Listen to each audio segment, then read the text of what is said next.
All right. Did I beat any records for lateness? Oh, Jesus, I should have shaved. Yeah, I'm a little bit shaggy bearded here. So basically, what I learned is you never like take a nap right before the live stream. So I thought I could actually pull that off and successfully take a nap before the live stream. I set my alarm for like 20 minutes before, and I figured because that'll give me the 20 minutes, and then I can hit like the snooze button for the 15-minute snooze, and then I'll get up. Then I'll be bright-eyed and bushy-tailed. Then I'll be fine. Nope. I get up and I'm like, oh crap. My whatever passes for an internal clock in me already says that I am late as hell. So if anybody was out there bubbling up with stories saying, I want to tell you what my first comic ever was, sorry to keep you waiting that long. Oh, damn. Garfield's Bizarre Adventure says you're late, Mike. Unsubscribed. I totally deserve it. If that is the penalty I must pay, it is a completely deserved penalty. Yeah, holy shit. Is that like did I break the record there? I mean, I've seen some people be late before, and usually it's within about 10 or 15 minutes late. But yeah, wow, that was not what I was expecting either. Oh my goodness! So who?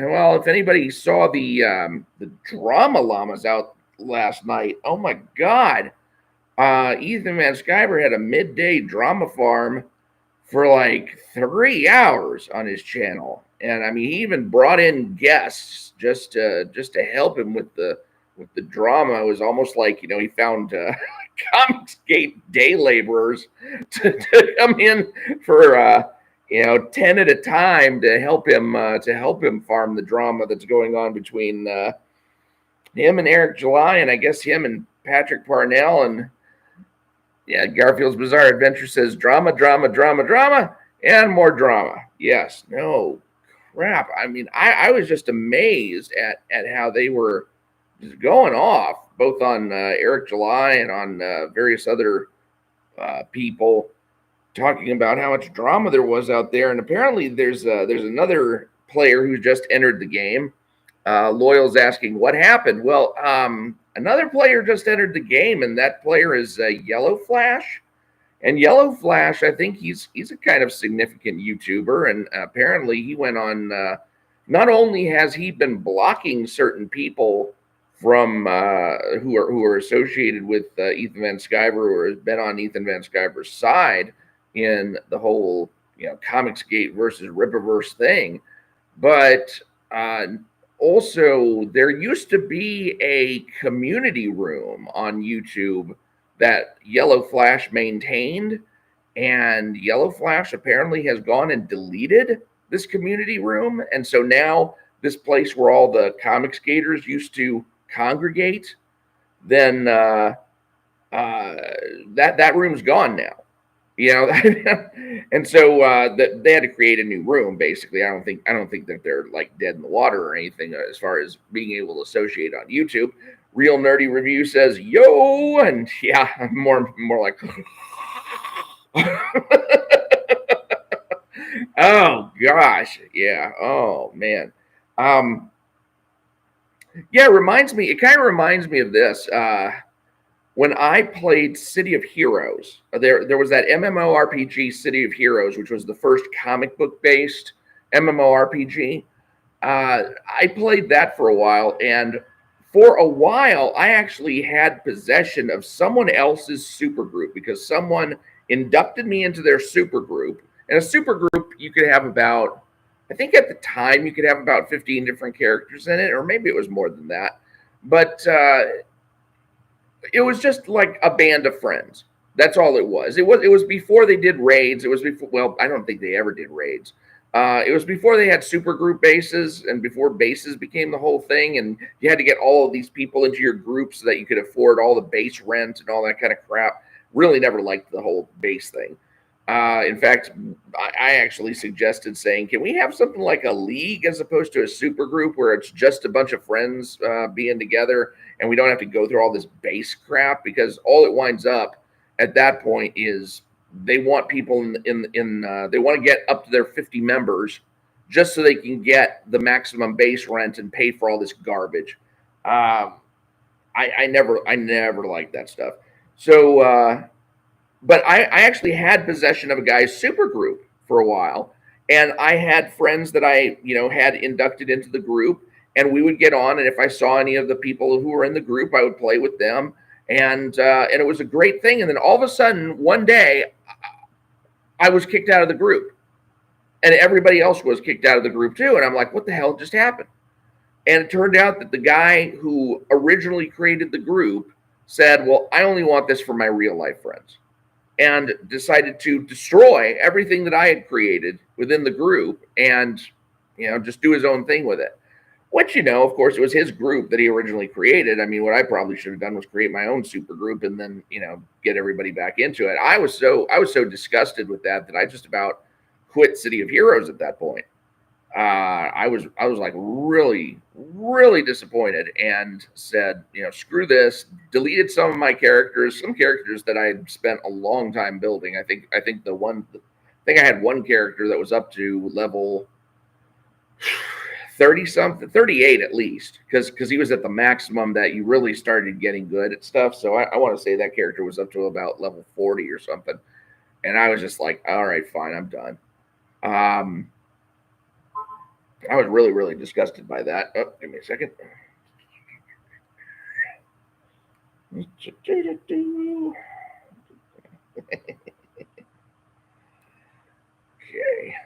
just making sure somebody's all taken care of. So yeah, let's see. Garfield's Bizarre Adventure. The schism between Friday Night Tights and Comicsgate is now comparable to the schism between the Catholicism and Protestants. Oh crap! Yeah, that's not good if you're thinking about like the Middle Ages kind of schisming going on right there. Oh my goodness. Um, Actually, I guess that particular schism occurred after the Middle Ages, if I'm not mistaken, because the Middle Ages would have been, I think they ended about the 14th century, and then the Protestants broke away in like the 16th century, if I remember right. I don't know that portion of history. I never really did study it much, although I did study quite a bit about the differences between Catholicism and the Protestant denomination that I was a part of, which was Southern Baptist at the time. So I know a lot about the differences between, say, the Catholic and the Southern Baptist view of various things having to do with Christianity. But I never did do the study of all of the different Protestant denominations that I was intending to do at one point. And I think that's largely because I just didn't have the time, and the like what would you call it? Oh, I was in Catholic forums at the time, and I was like, just an absolute loyal Southern Baptist, like spewing my shit to them, talking about how they were all wrong about stuff, and then it took me years to find out that I was all wrong about stuff, and so I eventually left Southern Baptist and tried Orthodox Christianity for a while, and then I just abandoned Christianity altogether. But yeah, I yeah, it is really becoming that kind of serious of a schism, because I am seeing people starting to choose sides that I did not think there would be any particular need to choose sides. In fact, I've even saw Ethan Van Sciver protecting Mike Barron from having to like try to straddle the fence, because Mike Barron was actually going to join his live stream where he was going to do all the drama farming, and he told Mike, he says, no, Mike, this is not the one you want to get on. this is not the stream for you. Which is kind of sad. I mean, it's nice that Mike was willing to get on there, but I know that Ethan wanted to kind of protect him and keep him a viable commodity to work for Eric July, because Mike Baron is going to be writing Gooding the Polymath, #1. That is supposed to come out in the, let's see, if it's Yaira is coming out winter of 2024, and then spring of 2024 is when Gooding the Polymath is supposed to arrive. And I am kind of looking forward to that because I hate what has been done with the character of Gooding so far, which is an amazing thing to say considering he's only exists in one issue of Rippaverse.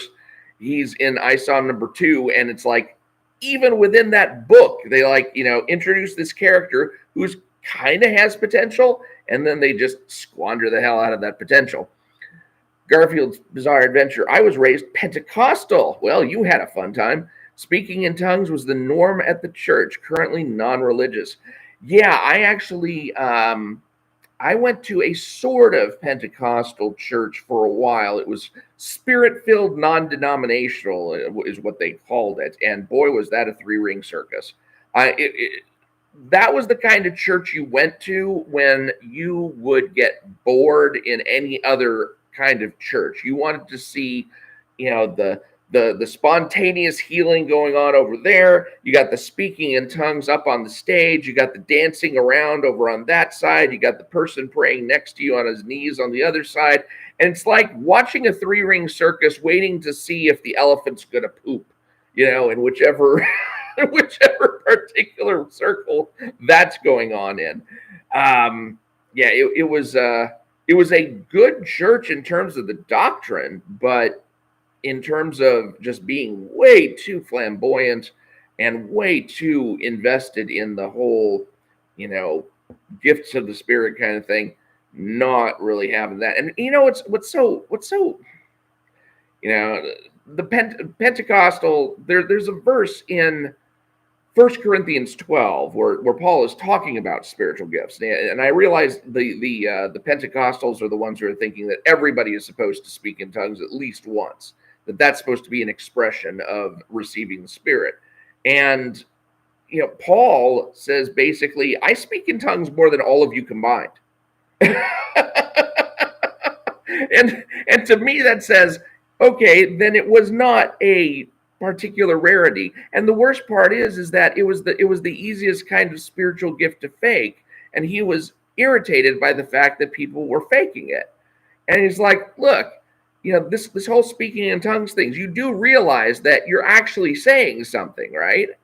Yeah, you are supposed to be saying something just in a language you don't particularly understand. And if you don't have somebody to interpret for you what it is you're saying, then just sit down and shut up. Just quit distracting the church in their worship from what it is that's pouring out of your mouth. You have control over that. You don't have to talk. You can wait until there's somebody around who actually knows the language that you're supposedly speaking. And if nobody knows the language that you're supposedly speaking, then just shut up, because you're not doing anybody any good. You have to not only speak in a foreign language, but somebody has to be able to interpret that language for whatever it is that you're saying to be of any value to anybody. Or else somebody's going to walk in and they're going to think you're an idiot. It's like, oh, okay, well, I've entered a circus here. I think I'm just going to leave. So yeah, the whole spiritual gifts thing. I mean, I know people who have claimed, various kinds of spiritual gifts. There's one person I know who said that what she was able to do is look into someone's eyes and see by the colors that she could see in that person's eyes, whether or not what spiritual condition the person was in. And, that was interesting. I kind of wanted to get an analysis of that, but it just seemed almost like the equivalent of asking for divination. And I didn't really, it's not that I necessarily didn't trust it. I think I was just too scared to find out what my my particular spiritual 23andMe would be. So yeah, I never requested a vision check from her, pun intended. Sir, is that Suit? Oh, Suit says, "Good day, Mike. Good day. That sounded very Australian. Are you in Australia? So let's see. What were we talking about? We're talking about the drama, and yeah, I'm seeing people like take sides, and this whole Yellow Flash is a new thing. And Yellow Flash actually went and started describing. Wow, Queensland. Okay, so Suit is from Australia. Wow. Well, I have never been to Australia myself. I do have a friend who went to film school in Australia. In fact, she made a documentary on the Manly penguins that are down there, and that's the penguins of a particular area called Manly. It's not that they were particularly masculine penguins or something. We ride emus and have pet crocs. Yes, and everything's trying to kill you, including your pets. Um, so, uh, so yeah, people are starting to divide up sides. Yellow Flash actually went and posted Ethan Van Sciver's requested page rate at the time that apparently Yellow Flash wanted EVS to do a cover for him, and was saying, oh my gosh, EVS wants this much money plus a percentage of the sales. And it's like, oh, can you believe that? Blah, blah, blah. And I don't know what happened between the two of them. That's the thing that I would love to find out. Is like, what exactly did EVS do to piss off Yellow Flash? Because I thought they were cordial before that.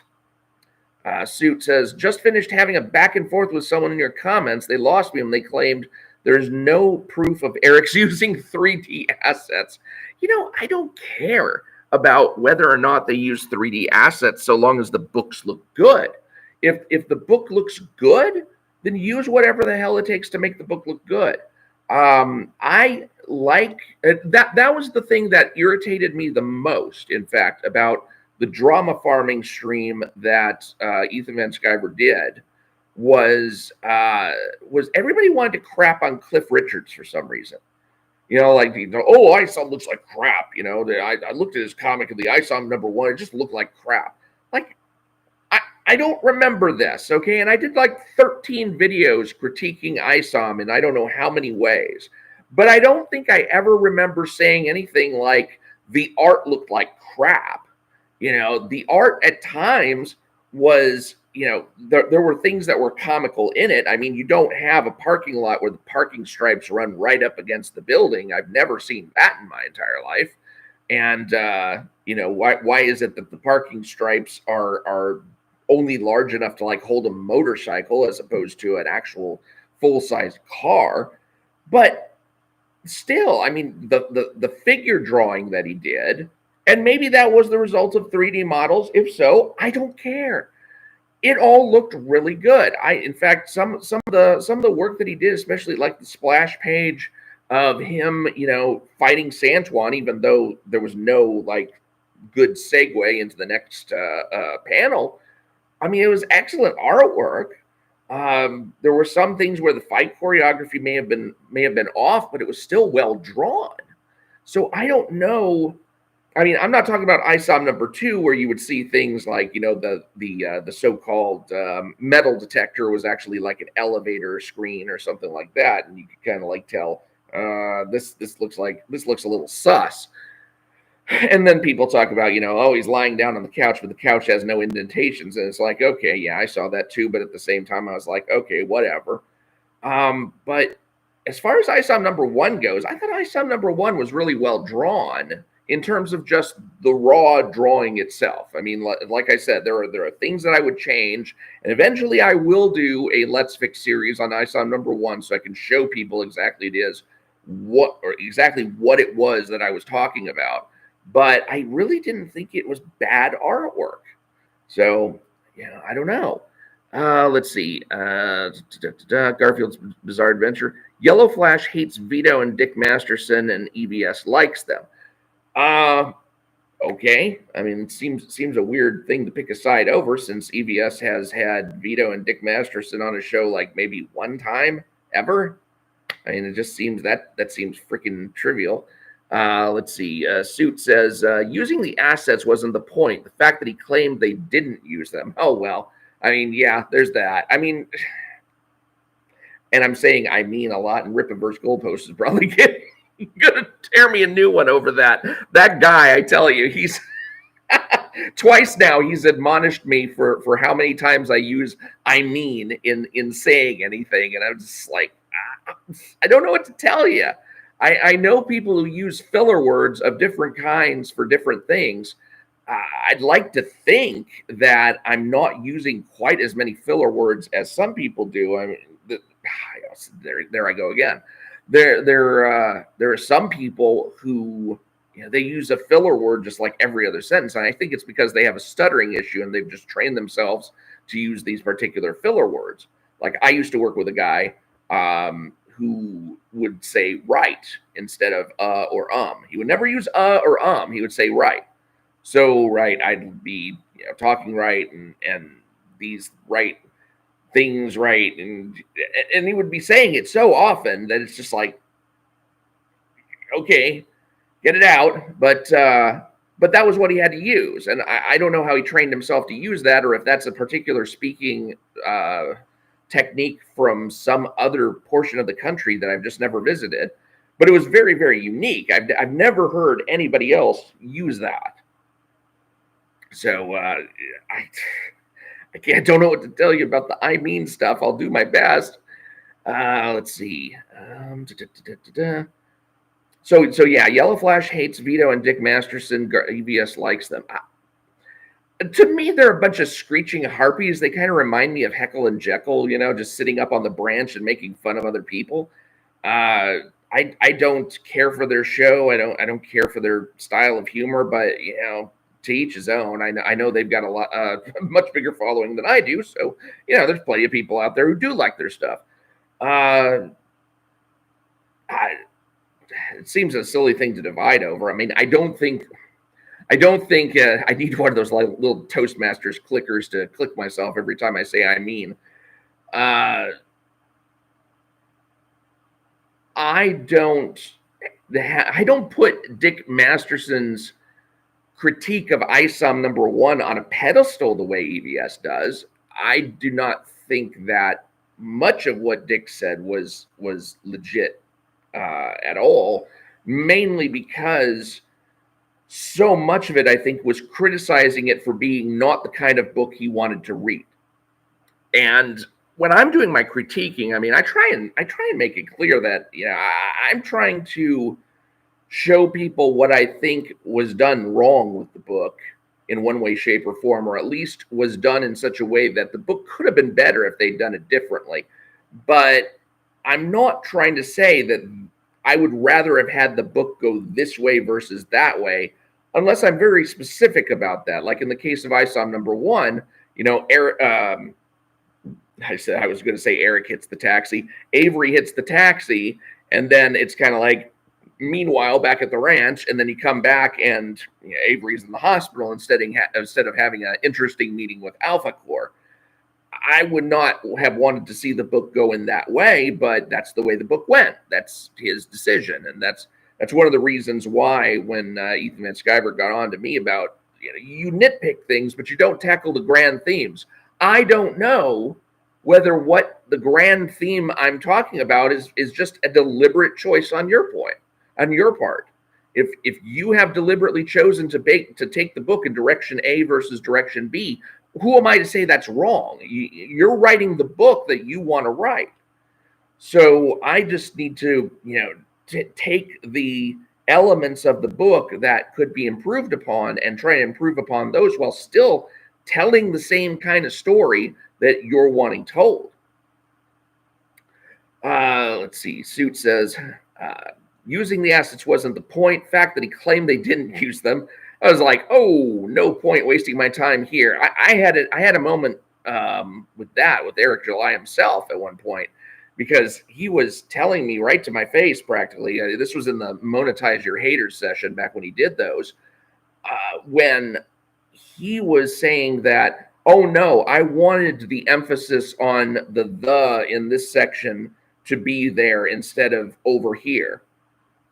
And I'm just like, there's no way that's possible. I think he's just like gaslighting me to my face. But am I really going to argue with him over this word, or am I just going to move on to the next thing? Because I'm really starting to get the idea that he's not going to accept what I have to say, no matter what. At this point, it just didn't make sense to put up a fight. Suit says, just catching up on the Yellow Flash stuff now. Been too busy animating. Loyal says, I had some weirdo respond to a comment on I left on one of Mike's vids. It's clear that when these troglodytes respond, they didn't read the comment and just argue for the sake of arguing. Garfield's Bizarre Adventures Trucks and Stairs edition. Yes, the Let's Fix I Saw #1 will definitely cover the trucks and stairs and show you exactly what I mean with those. Suit says, the back and forth with this guy was about you nitpicking and not allowing different opinions. Had to tell him that this wasn't my channel, so he'd have to talk with you. Well, thank you for running interference there. Loyal asks, was it Mr. C86? And Suit says, yeah, that's the guy, 1 sub. Yeah, there's a lot of accounts on YouTube that are just there to be accounts. I assume I'm hoping they got like premium memberships or something so that they can bypass all the ads. Although I'll tell you what, that is expensive, isn't it? It's like $14 a month to pay for YouTube Premium. And even though that gets you quite a bit of value just in the idea of being able to bypass ads, I don't know if I can really legitimately sustain that purchase. Now, I did used to have a website that I now still just hold the domain for, but the website itself is down. And I took that website down because I no longer wanted to pay the fee. I wanted to use that towards YouTube Premium instead. And I wasn't using that website for anything anyway. It was just my old book material, and it had a lot of. If you look at my Thoughts Along the Way book, which is on Amazon, if you go to my if you go to the description for this live stream, you can see I have an Amazon link, and one of my 2 exclusive books to Amazon is Thoughts Along the Way, which collects 20 years of my writing, and from like 1999 to 2020. And that book contained like all the material that was on the website. And there was another book called The Cultural Bill of Rights, which is not Amazon exclusive, but you can still get it through Amazon, that contains more of what was on that particular website. So the website really didn't have anything aside from pictures and some snide comments or things like that were like captions to the pictures. It didn't really have anything that wasn't already reprinted in those books. So I said, there's no reason for this website to stay up. I mean, it's just basically giving people a free look at everything that I've already, put up for pay. I may as well just go ahead and take that down and just keep referring people to the books. Although I really haven't been doing that either. I haven't been advertising for my books much. And I think part of that is just because I want to wait until I want to wait to expend that kind of advertising effort until I have something new to put forward. And one of these days I will probably, I've got short stories out there that I've written, but I have not like formatted all of those individually. And I was thinking, maybe one way to get the channel supported some, as opposed to people, dropping super chats or things like that, is to offer these stories out there for like 99 cents a piece. And it'd just be a small story. It might not be, necessarily 99 cents of value, but for anybody who just wanted to drop me $1 for the channel, then you could just basically go over and buy one of the stories, and then you get some entertainment value out of it. I thought about doing something like that, but I haven't settled on it yet. There's things where I think about the hustle. The hustle is real. There is a business out here that I know has done sponsorship stuff with other YouTubers, and I thought, well, maybe I could get like a real cheap for that person sponsorship deal going, but I haven't I haven't really investigated too much into that. It's just one of these days. I mean, one of these days, I've got good employment now, and so as long as that's the case, I'm not going to really invest too much time in going down all those different avenues. If I get desperate, that's when I'm going to start being like, okay, let's get on this hustle. Of course, getting to 1,000 subscribers would be nice, because then I will finally get some ad revenue on YouTube. That is the one milestone that I have still not been able to cross as yet. But I'm hoping that as I start reviewing more things, and maybe if I do start doing more live streams, that'll get more eyes on the channel. What are we looking at here? Suit says filler words are also habit forming. Can pick up on them in social groups too. Yeah, I can only imagine that the filler words. You know what I'm saying? You know what I'm saying? That I remember listening to a Snoop Dogg interview, and just the way that he would keep ending actually all of his sentences with, you know what I'm saying? It was just it took me a while to realize that he's not really asking you a question. He's just filling the air there, and he's filling the air with something that what makes you want to agree with him by default, just because it seems like a challenge. So that would be an example of filler words that do serve a kind of purpose, which I guess maybe the guy who was saying right would be in that same kind of category. Let's see. Loyal says about Mr. C86, I assume he might be missing brain matter. Garfield's Bizarre Adventure says, Mike, your boy Chris Christie's dropped out of the race. What happened? My boy? No. I'm a Ramaswamy guy now. I will be voting for Ramaswamy in the primaries. So that's my pick. Chris Christie, no, I was never down with him. Suit says, I mean, intentional. Let's see. Oh, I just read off of one of these things. Intentional versus I don't mind having a chat with someone I disagree with, but time wasters and morons got zero time for. Yeah. 3 Alpha Core standing around letting Isom fall in the car was my best part. I laughed so hard.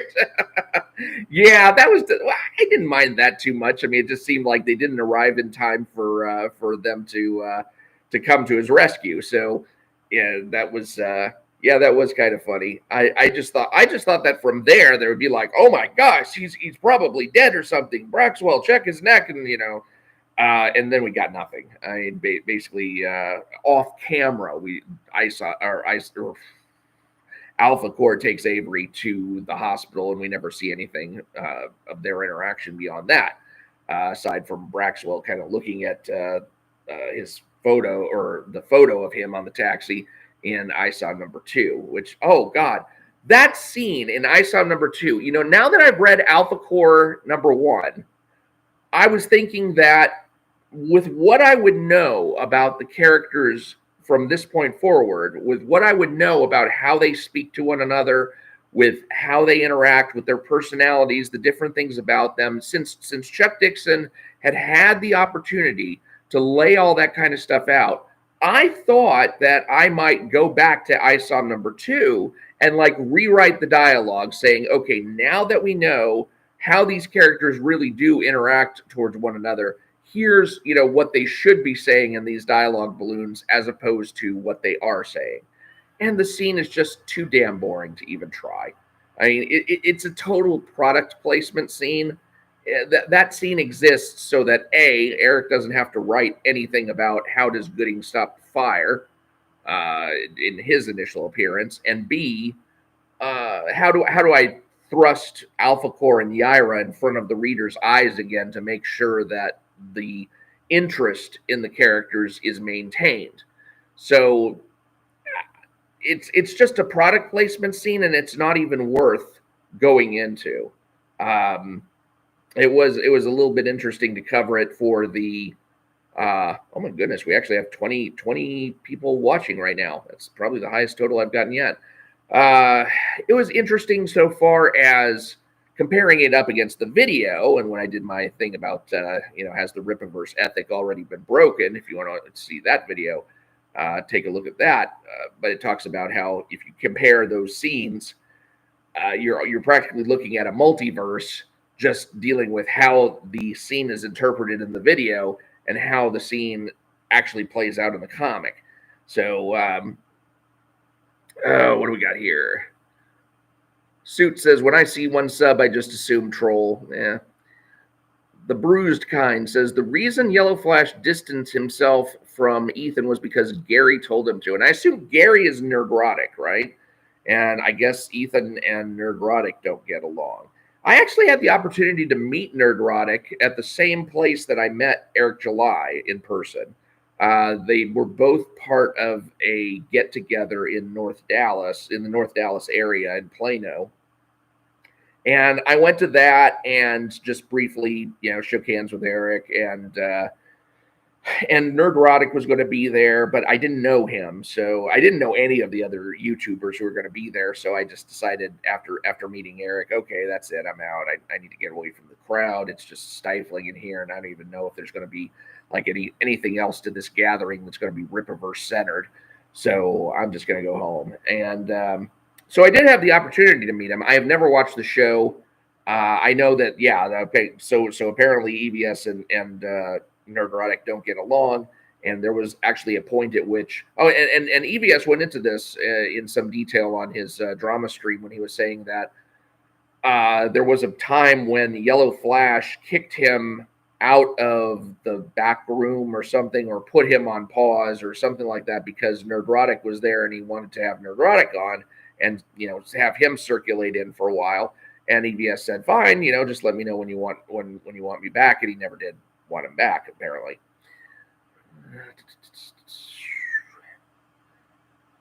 Garfield's Bizarre Adventure says the reason Russia invaded Ukraine was because Trump told Putin to.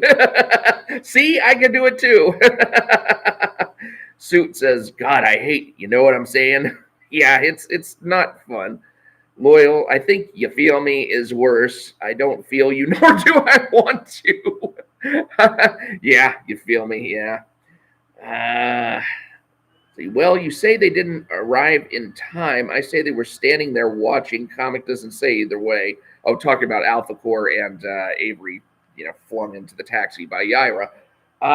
Yeah, I mean, whatevs. I tell you, I mean, it's hard to even get interested in going back into that book and trying to analyze it. So even though I say that I'll do a Let's Fix on it someday, I probably will, but it won't be as nearly as in depth as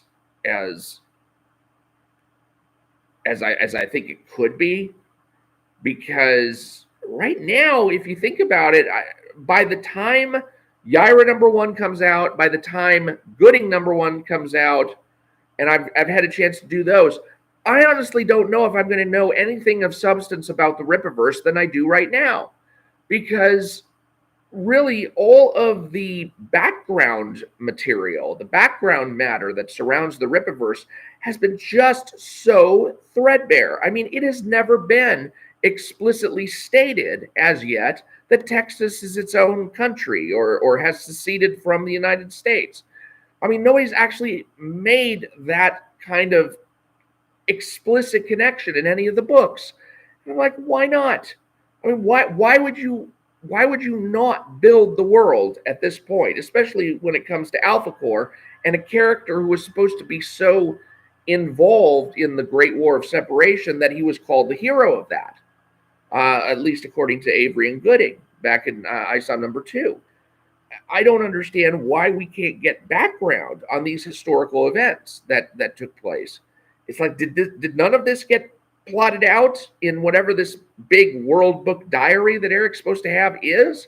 I thought from the way that Eric would talk about the world of the Rippaverse Bible, that you would have this stack of documents that would look like Nick Nolte's character notes, where you just had everything going back from the 1950s forward or something, and that would show the progress of the Rippaverse and up through the current day or something. And I just feel like there's probably a handwritten timeline on a napkin somewhere that got photocopied onto an 8x11 piece of paper, and that's all the Rippaverse Bible really is that here is this little timeline item, here's this little timeline item. Now, I don't know for sure about that because I've never seen any of it, but I sure as hell haven't seen really any of the material that you would expect to see go into a Bible that's like that for the comic book world.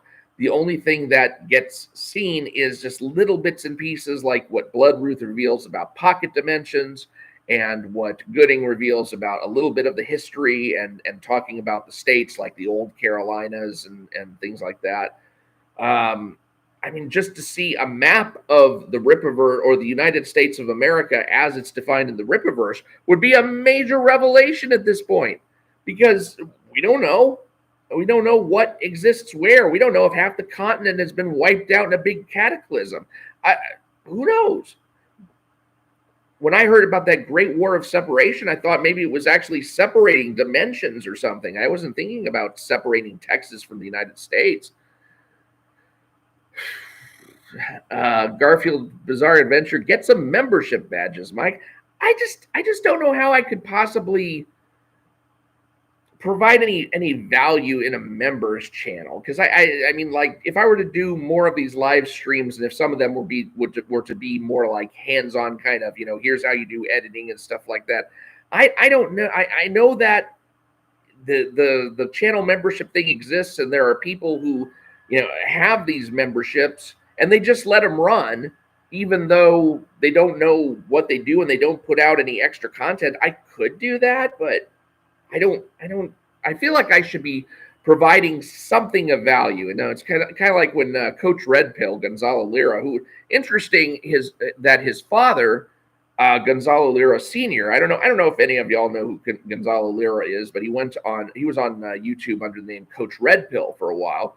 And then his channel got demonetized, and so he opened up a couple other channels where he started talking less about the manosphere and more about foreign affairs and foreign policy. And he lived in Ukraine, and now he's in a Ukrainian dungeon or something, an American citizen in Ukraine, in prison, on account of having published a bunch of YouTube videos in which he was basically trying to I'm not exactly sure how I would phrase it. I mean, I think he was just giving information for the most part, but he was basically trying to detail out, here are the main players in the Ukraine war. Here are the things that the U.S. is doing. Here are the things that Ukraine is doing, and Ukraine didn't really like that. So he got arrested and was sentenced for disturbing the peace, or being a threat to the peace of the nation, or something like that. And his father was just on the Duran. The Duran is kind of my favorite foreign policy channel. It consists of two guys, Alex Christoforou and Alexander Mercouris. And together they make a good question and answer, back and forth kind of what do you call it, camaraderie or chemistry. They have a good chemistry together that makes what they have to do entertaining. And for a while, they actually did a subject of what would it have been like to report on the Russian Revolution if you were a news reporter there at the time and you were giving foreign policy commentary at the time. I thought that was a really fascinating series. So if you ever want to check out the Duran, I hope they have a playlist for it that deals with covering the Russian Revolution as if it was news in real time, talking about so and so what was it? The Tsar and his family have just left the palace, and yada yada, and gone to avoid getting killed, and just having these kinds of news events done in real time. Let's see. Chris Bacon says, another DFW guy. Yes, I am in the DFW area. True fan forum. I've been toying with the idea of redesigning Alpha Core costumes and giving them a badge. I'm not much of an artist, but then lack of talent hasn't stopped Eric. Now, and it's sad, because I would say that having read ISOM number 1 and ISOM number 2 and Alpha Core number 1, I still like ISOM number 1 the best out of all three.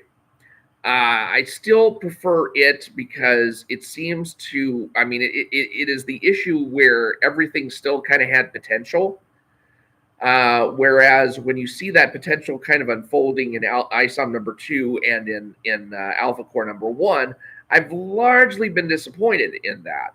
Alpha Core number 1 was not a bad book, but at the same time, it wasn't a great book. It wasn't something that I thought was, just absolutely over the moon with the material contained therein. I don't see anything having come out of that made me want to read the second issue. Really, I think that was the main problem with Alpha Core #1. With ISOM #1, I did want to see more. I wanted to see where these storylines would go.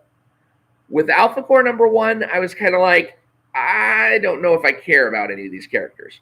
I don't know if I care about even the villains. You know, it seems like there's a whole lot of potential that's just gotten squandered in this issue, and especially with the characters of Michael Copper and Lillian Renashi, who I thought came off as almost total ass clowns. I don't understand what the appeal of those characters is supposed to be at all now. Suit says, your time can be better spent on other comics, Mike. No point doing another in-depth fix of ISOM. Just enjoy my parody instead.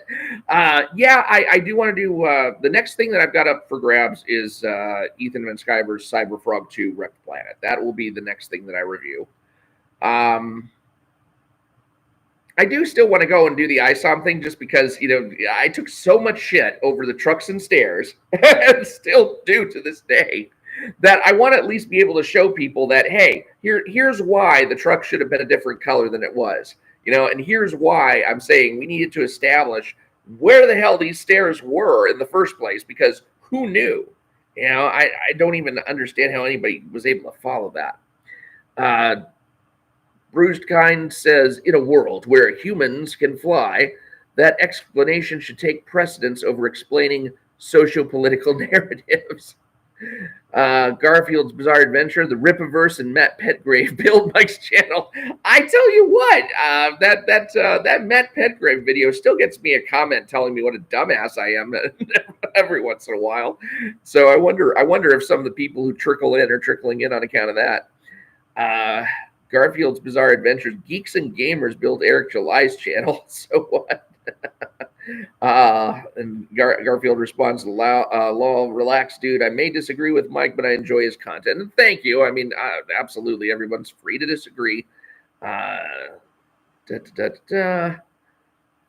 built his own channel. Geeks and Gamers amplified it along with Friday Night Tights. It's called networking and expanding your audience. That's why Mike should do more live streams. Maybe Hypnotic.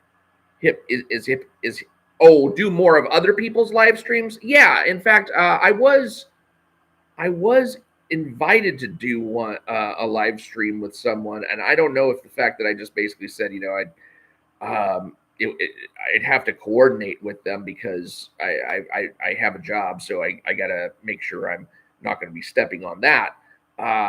But I never did hear back from them on that, and I don't know if maybe I just wasn't slashing into Ripiverse quite so much as they were. Yeah, I don't know.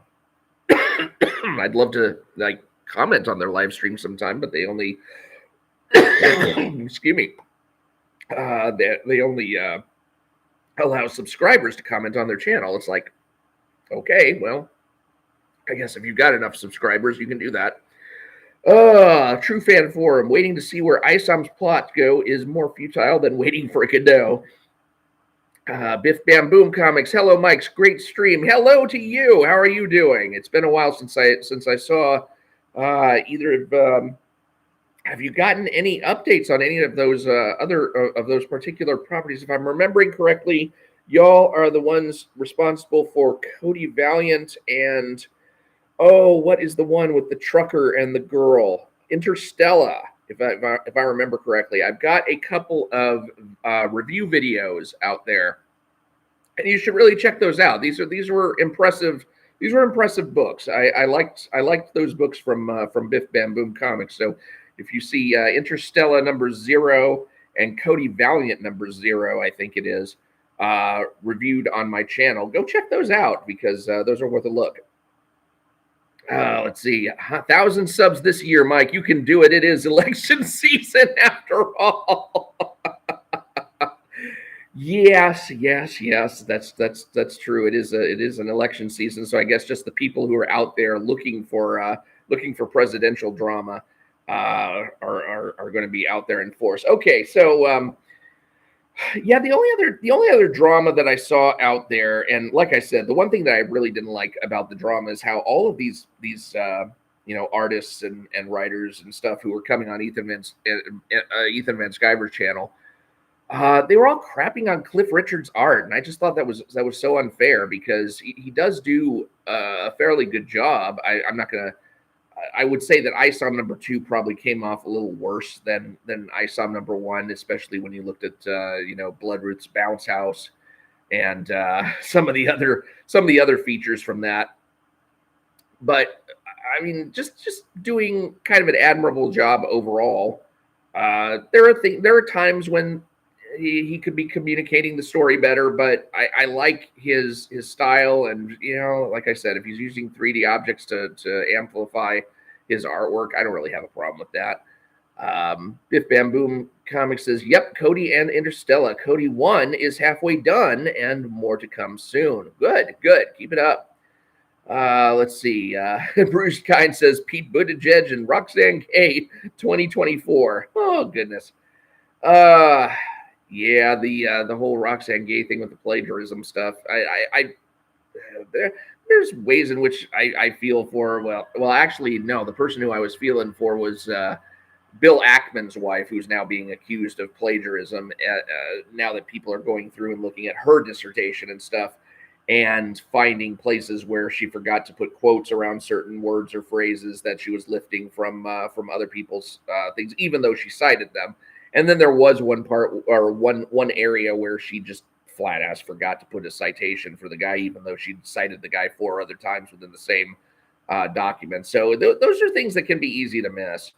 And I remember I had a plagiarism scare, well, kind of a plagiarism scare once, where there was a guy who, well, I mentioned in the book, so I guess I can just say there's Dr. Ilya Soman, who is a professor, and I think he's an expert in eminent domain law. And he has a book out there called The Grasping Hand, which talks about eminent domain laws in the 50 states and what really could be useful towards curbing the federal government's ability to just, take possession of your land for public use, even though that public use might involve actually giving it over to private entities for their development and benefit. And I have a section in my book, The Cultural Bill of Rights, 12 Amendments to Help America Stay America, where there is the eminent domain amendment. And the eminent domain amendment is patterned like exactly after an amendment that Ilya Soman had published in, I don't know if it was the Washington Post or the Washington Examiner or New York Post, one of those publications. He has a constitutional amendment he proposed that basically would restrict the federal government by defining what it means to take land for public use. What does public use mean? And right now, the Supreme Court's interpretation of public use is so broad as to mean just about anything. And so I took his, I patterned my amendments pretty much exactly after his. And then I realized as I was right about to publish the book, I was in the pre-order phase. I had just opened it up for pre-orders, that I had copied this from him. And I don't know if I needed his permission for it, but I definitely wanted to have it because I didn't necessarily know whether he'd want his idea associated with the other amendments that I was putting together. And so I went and I sent him an emergency copy of the book. I put a PDF together and I emailed it to him and I said, hey, I just realized that I had lifted this from you and your whichever paper it was in, opinion column. And I'm going to be publishing this book in the next week. And if you don't want me to do this, I will cut this out of the book entirely. In fact, I even had a version of the book ready to go. That was, the Cultural Bill of Rights, 11 amendments to help America stay America. And it would have just left out that chapter entirely. So that was the big plagiarism scare on my part, was that I had lifted that idea pretty much whole cloth from his opinion column, although the stuff that I wrote around it and in reference to it was my text. But the amendment itself, just the fact that it was there, I needed to make the citation, which I also added the citation to say, here is where I got it from. Yeah. So anyway, let's see. Garfield's Bizarre Adventure. Now, Mike, if you really want controversy, do an Israel versus Palestine stream. Oh, wow. Yes. Now, I do have one Israel versus Palestine related video up. I don't know if anyone see it, but it has to do with Norm Finkelstein, and I call it Norman Finkelstein, Child of Magneto, and it talks about how he appears to be influenced by the fact that his parents were survivors of the Holocaust, how they were in a concentration camp themselves, and how after their experiences, they never had a good word to say about Germans. And I thought to myself, that seems very telling, because his view, and he's explicitly stated this, is that if my parents could hate the Germans, then I cannot, what do you call it? I cannot condemn if I cannot condemn my parents for hating the Germans who had put them in concentration camps, then I cannot condemn the Palestinians for hating the Jews for having put them in this open air concentration camp. And so I'm looking at that and I'm thinking, yeah, this guy is basically a child of Magneto, essentially, because he has allowed his parents' views, the corruption that entered into them on account of how they were treated, has now spread to him. And if he were to really want to look through the Israel versus Palestine situation through a moral lens, he's got to disregard the attitudes of his parents, or the justification that he is passing on to the Gazans by way of his parents.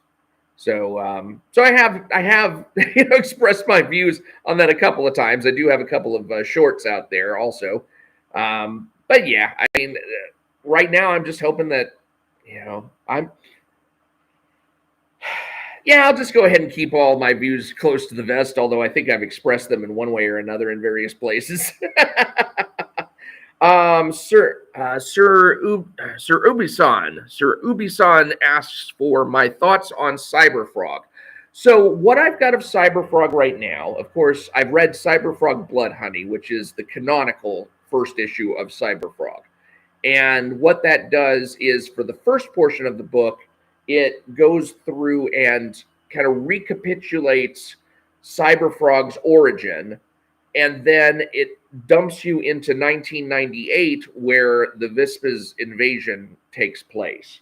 So Cyberfrog is, for anyone who doesn't know, is an alien organism who is part cyborg, part frog, and Cyberfrog, and he is the protector of Earth from this Vispas invasion that is going to be coming, which is basically all these murder hornets or bees or what have you, that are going to be coming to try and turn the Earth into one big farm for blood, because the blood serves as their honey, and so hence Cyberfrog Blood Honey. Wrecked Planet takes place after the Vispas invasion has taken place, and I know nothing about that because I haven't read it yet. I have seen some preview scenes, so I know how the first 15, 20 pages shape up. But by and large, I'm still waiting to see some, and I do know some of the story beats that happen, which I'd rather not know, but it is what it is, because the book's been out so long that some people are just basically saying, oh yeah, when this happens or when that happens. Okay, well, fine, thanks. So I do need to read that. I will be commenting on that. I also bought the Cyberfrog Warts and All edition, which is all of Ethan Van Sciver's earlier work on Cyberfrog. And I got the hardback edition that has the boxed set with the Cyberfrog Frogapalooza magazine. And that, you really need that if you're going to have kind of a complete set of all of the early Cyberfrog stuff. You need to have both the Warts and All hardcover and the Frogapalooza zine, because what he has reprinted so far in his Unforgettable Tales has been, the first 2 issues of Cyberfrog that he did, And then the third issue that he was supposed to do, but never did, which shows the original ending to the Deathfly saga. And then Unforgettable Tales #4 has Cyberfrog versus Creed, which is another character out of Harris Comics, I think. And those issues are very hard to find. So if you I mean, my recommendation is if you want to get the early Cyberfrog stuff, you would go and get the warts and all hardcover with the Frogapalooza zine, and then that should be enough. And then Cyberfrog Blood Honey is the first canonical one, and then Cyberfrog 2 Wrecked Planet, Cyberfrog 3 will be Red Extermination, Cyberfrog 4 will be the Green Supremacy. And that will conclude the first arc of Cyberfrog altogether. As far as what I think of the book in terms of its quality, I mean, certainly it's Ethan Van Sciver, so the art is high quality. He does have a tendency to do what I call filling up the panel, which I find extraordinarily annoying. It seems like a way to avoid doing backgrounds. But when you just basically cram the character in so that there's practically no empty space where you can even look past the character to see anything, you'll see that kind of motif a lot in his artwork.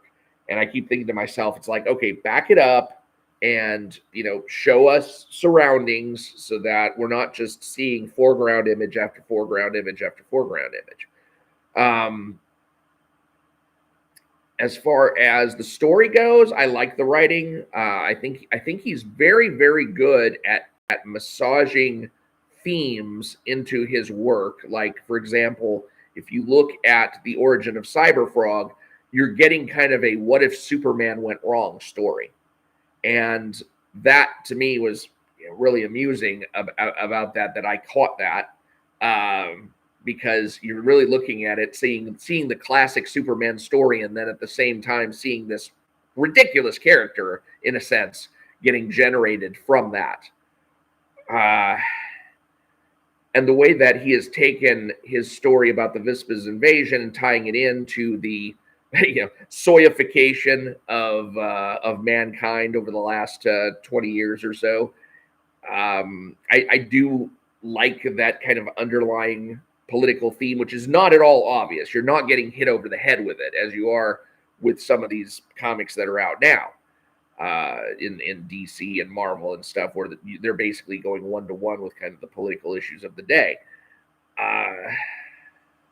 So I do so far favor it. There was not a whole lot of story in Blood Honey to give you a good sense of where it's going. I think Wrecked Planet is what's going to show where the kind of general direction of the series is going to go, at least for the next couple of issues. And so that's really what I got to review next. But so far so good. So I hope that was kind of an explanation there. Garfield's bizarre example. I saw the Norman Finkelstein video. I thought it was interesting. Well, thank you for that. Ben 31 UK. Ethan's a drama farmer douchebag. Yeah, well, no, I mean, I wouldn't say that. I mean, he's definitely been henpecked during this past month more than usual. I mean, this has been a bad month for him, and well, let me get to that in a second. Let me catch up with the tweet with the let's see, Ben. It's just basically Garfield's agreeing with Ben. Here is what I have to say about Ethan Van Sciver's attitude towards this whole Eric July thing. I do feel like he has overreacted somewhat. And the reason I say that is because what Ethan wants is the ability to have anybody he wants on his live streams and to be able to talk to them about whatever they want to talk about. I mean, it's as simple as that. Just give me the freedom to talk to whoever I want to talk to and to, talk about whatever I want to talk about.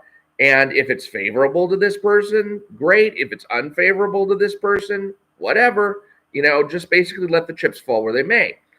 And the only thing that Eric July was really saying in his night letter that Ethan Van Sciver keeps referring to on that phone call, or not phone call, but text,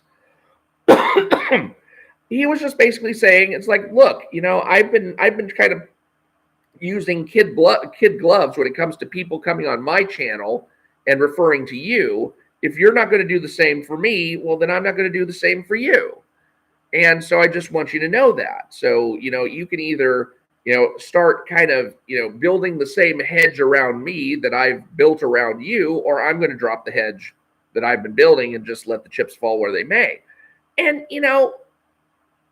I don't see why Ethan wouldn't look at that and just say, "Oh, I didn't realize that you had been holding back. I didn't realize that you had been holding back other people from talking crap about me, and you never really needed to do that. And while I appreciate it, you know, feel free to have the same freedom that to talk about whatever it is I want. That the same freedom that I have, feel free to have that, because that's really all that Eric July was saying, is like, if you're going to be exercising your freedom in that way, then I'm going to feel the same way to exercise my freedom in that way. And I don't see really the problem with that as a matter of principle.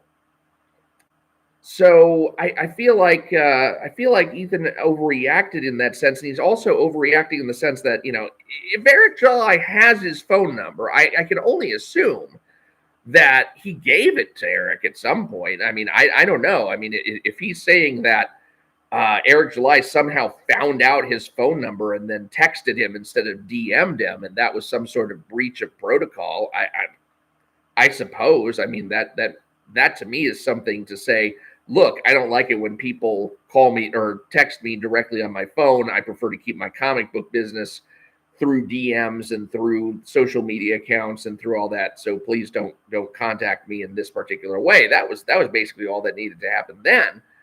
But I mean, I don't see why he's looking at that as being something sinister. Where if I had his phone number, I mean, yeah, I'd probably need to lose it rather than contact him through that. But I would just basically expect a strongly worded text in return saying like, look, although I gave you this number so that you could reach me in case of an emergency or something, let's please not use it to do shop talk unless it's an absolute kind of emergency or something. Yeah, I mean, otherwise, if he just texted Ethan out of the blue and Ethan had never given him his number, then, I'd be like, how did you get this number? And, I prefer you not call it. But it didn't seem like that. So I guess Ethan must have given him the number at some time. And maybe when they were at a convention together, or maybe when they had, I don't know, had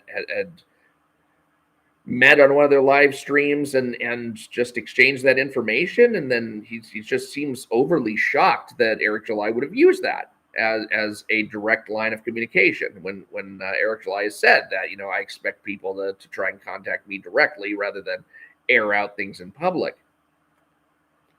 It just seemed like an overreaction to me.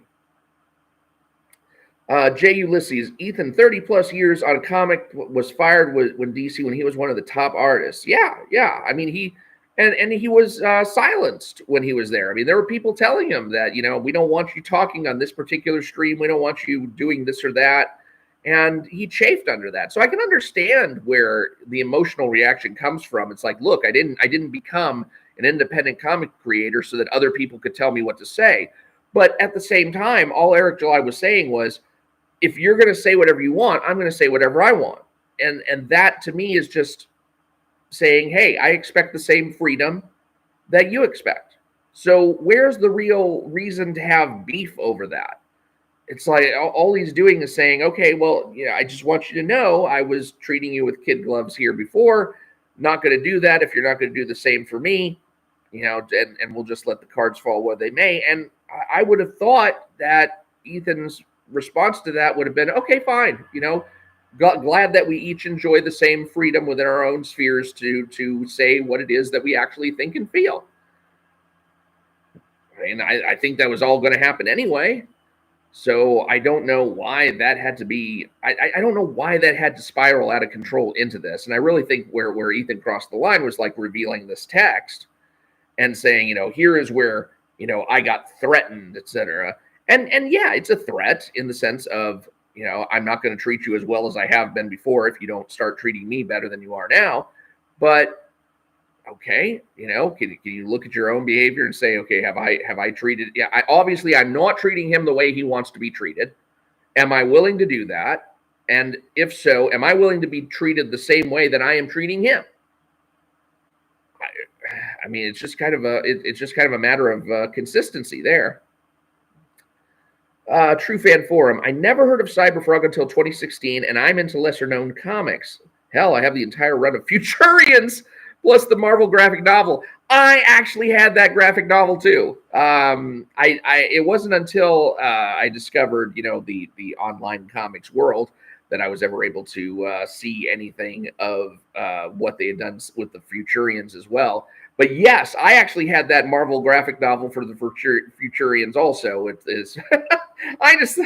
I still have memories of the trepidation I felt when there was that one. I think one of the characters was the girl who came from the sun, and if she ever set foot on the earth would just become a massive fireball. And I was just like, well, this isn't good. Yeah, the Futurians. Wow. Dave Cockrum, and I don't know if he was the writer or just the artist on that. Boy, back in the day, man. Oh, that's a blast from the past. Yeah, I remember that.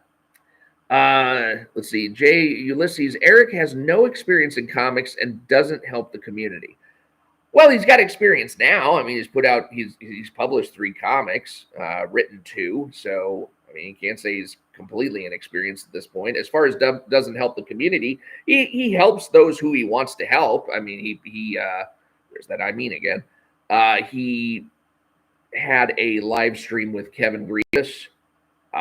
He's had live streams with as who goes by Babyface. What I don't know what he actually calls himself, but I think he calls himself as. He supports who he wants to support, and of course he's gonna devote the overwhelming majority of his support to his own company, because how could you expect him not to? And that's just basically how that's going to work. I don't expect him to be out there promoting other people's stuff unless he's like really good friends with those people out there. And for me, it's like, that's one of the things I always think about is like, if I were ever out there publishing something myself, well, then naturally I would want to publish stuff that I thought was quality as well. And I don't think I could do what Ethan does, where he is kind of a clearinghouse for everybody to come and promote their books through his channel. I don't know if I could do the same thing, because my standards are my standards are high, and I have seen some properties that I definitely would invest in, but the majority of the stuff that I've seen out there, I'm not sure that I would. So, I went and I backed Kordrath the Reckoning. That's another one of the comics that I'll be reviewing on the channel, and so I don't think I'd have a problem promoting that. Rini Strachowski's Fiendish so far looks good, and I think at some point I'm going to need to, if she comes out with more of a collective volume for the first however long the arcs go, then I'll probably pick up one of those and review it at that time.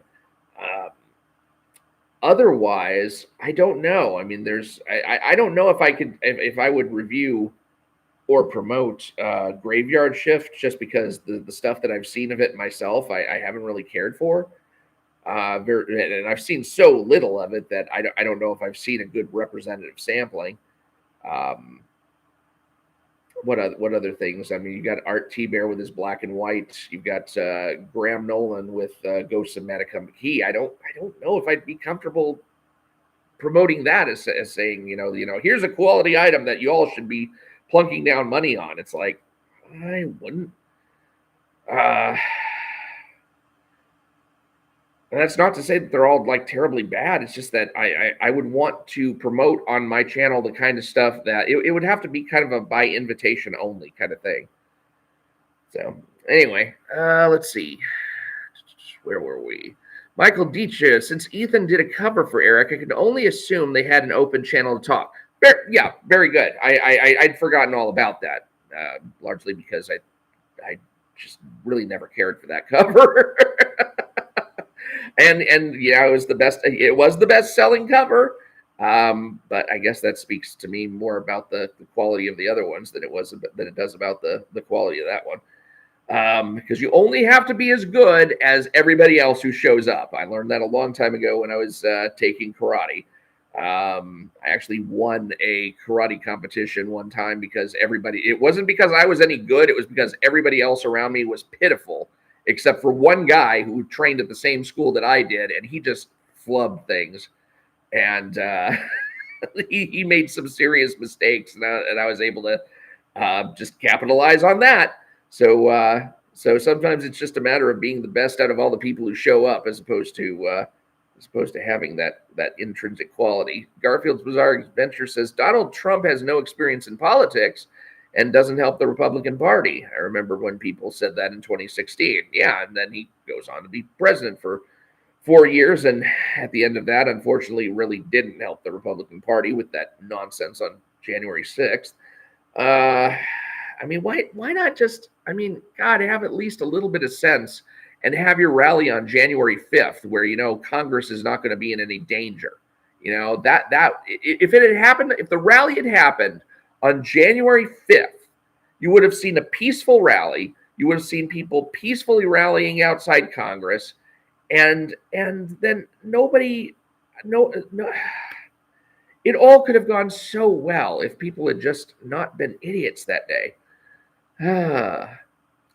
Jay Ulysses says, Ethan said he didn't give the number to him, and the number is only used by his close family. So, I mean, it may be a little intimidating if, all of a sudden somebody's calling you and saying, hey, we've got a problem. Luster Dog, why send the night letter in the first place? Well, I guess Eric July just had an issue with how he felt he was being treated on Ethan's channel. Jay Ulysses says, why beef? Sounds like Eric July was threatening him, telling him, why beef? Sounds like Eric July was threatening him, telling him he would go after him and dox Ethan if he said anything more about his comic. I don't think he threatened to dox Ethan. I think he was just basically saying that, okay, there's people out there who don't like Ethan Van Sciver, and he'd be willing to give them a platform, just as Ethan was willing to give the people who don't like Eric July a platform. It's like, well, turnabout is fair play. I mean, if you are going to take that tactic yourself, you shouldn't be surprised if somebody warns you in advance, hey, I'm going to take the same tactic. Now, that never, I don't think that ever really was a threat of, I'm definitely going to have on people who are going to attack you. I'm going to try to sink your channel. It didn't come across that way. It came across more of, I've had this hedge of protection about you because I thought I needed to. If that's not the case, I'll just drop that and we'll just, be on the same playing field.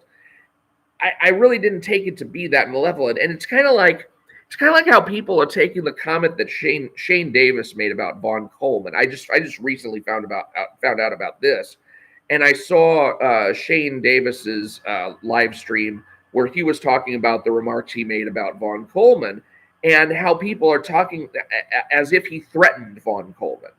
And all he said was, if you're coming out with a new comic, if you're a new guy coming out with a new comic, then, maybe you shouldn't be talking crap about these subjects that don't even concern you. That's not the smartest thing in the world to do. That just sounds like good advice. That doesn't say anything like, Shane was talking about actually threatening the guy. That's ridiculous. The only thing that I heard was, maybe if your comic is up and coming and you want to promote it on people's channels and stuff, stay out of their drama. You don't have to get involved. And to me, I mean, that just seems like good advice. I mean, here, like he was trying to say, hey kid, I know it's real easy to get caught up in all of the drama crap that swirls around us. Don't do that. Just focus on your comic and try and make your comic and the marketing for your comic the best that it can be, because that's what it's all about in the end is how much can you sell. But but as far as him threatening the guy, it didn't sound like that to me at all. And so it reminds me of how Ethan is interpreting that night letter and saying, wow, this is a massive threat because number one, it came through my personal channel when Eric July might just not have a problem with texting people on the phone. Maybe that's his standard modus operandi. And then the way that it was worded, ambiguously enough as not to say I'm going to be actively taking action against you, but really more just to say, hey, I've been kind of protecting you on my channel, but if you're not going to protect me on yours, then I don't feel obligated to do the same. So just letting you know. It just seems like there was a little more malevolence being ascribed to it than there really should have been. And that's just how I felt with it. True Fan Forum talking about the Futurians. Dave Cockrum was the writer and artist. It's a lot of fun. Too bad it only lasted 3 full issues with a partially completed 4th. Yeah, that's the problem with some of these some of these independent comics. You got to say is that that some of them don't complete, and I think that was the thing that hurt Continuity Comics most of all. I mean, oh my God, that company was just.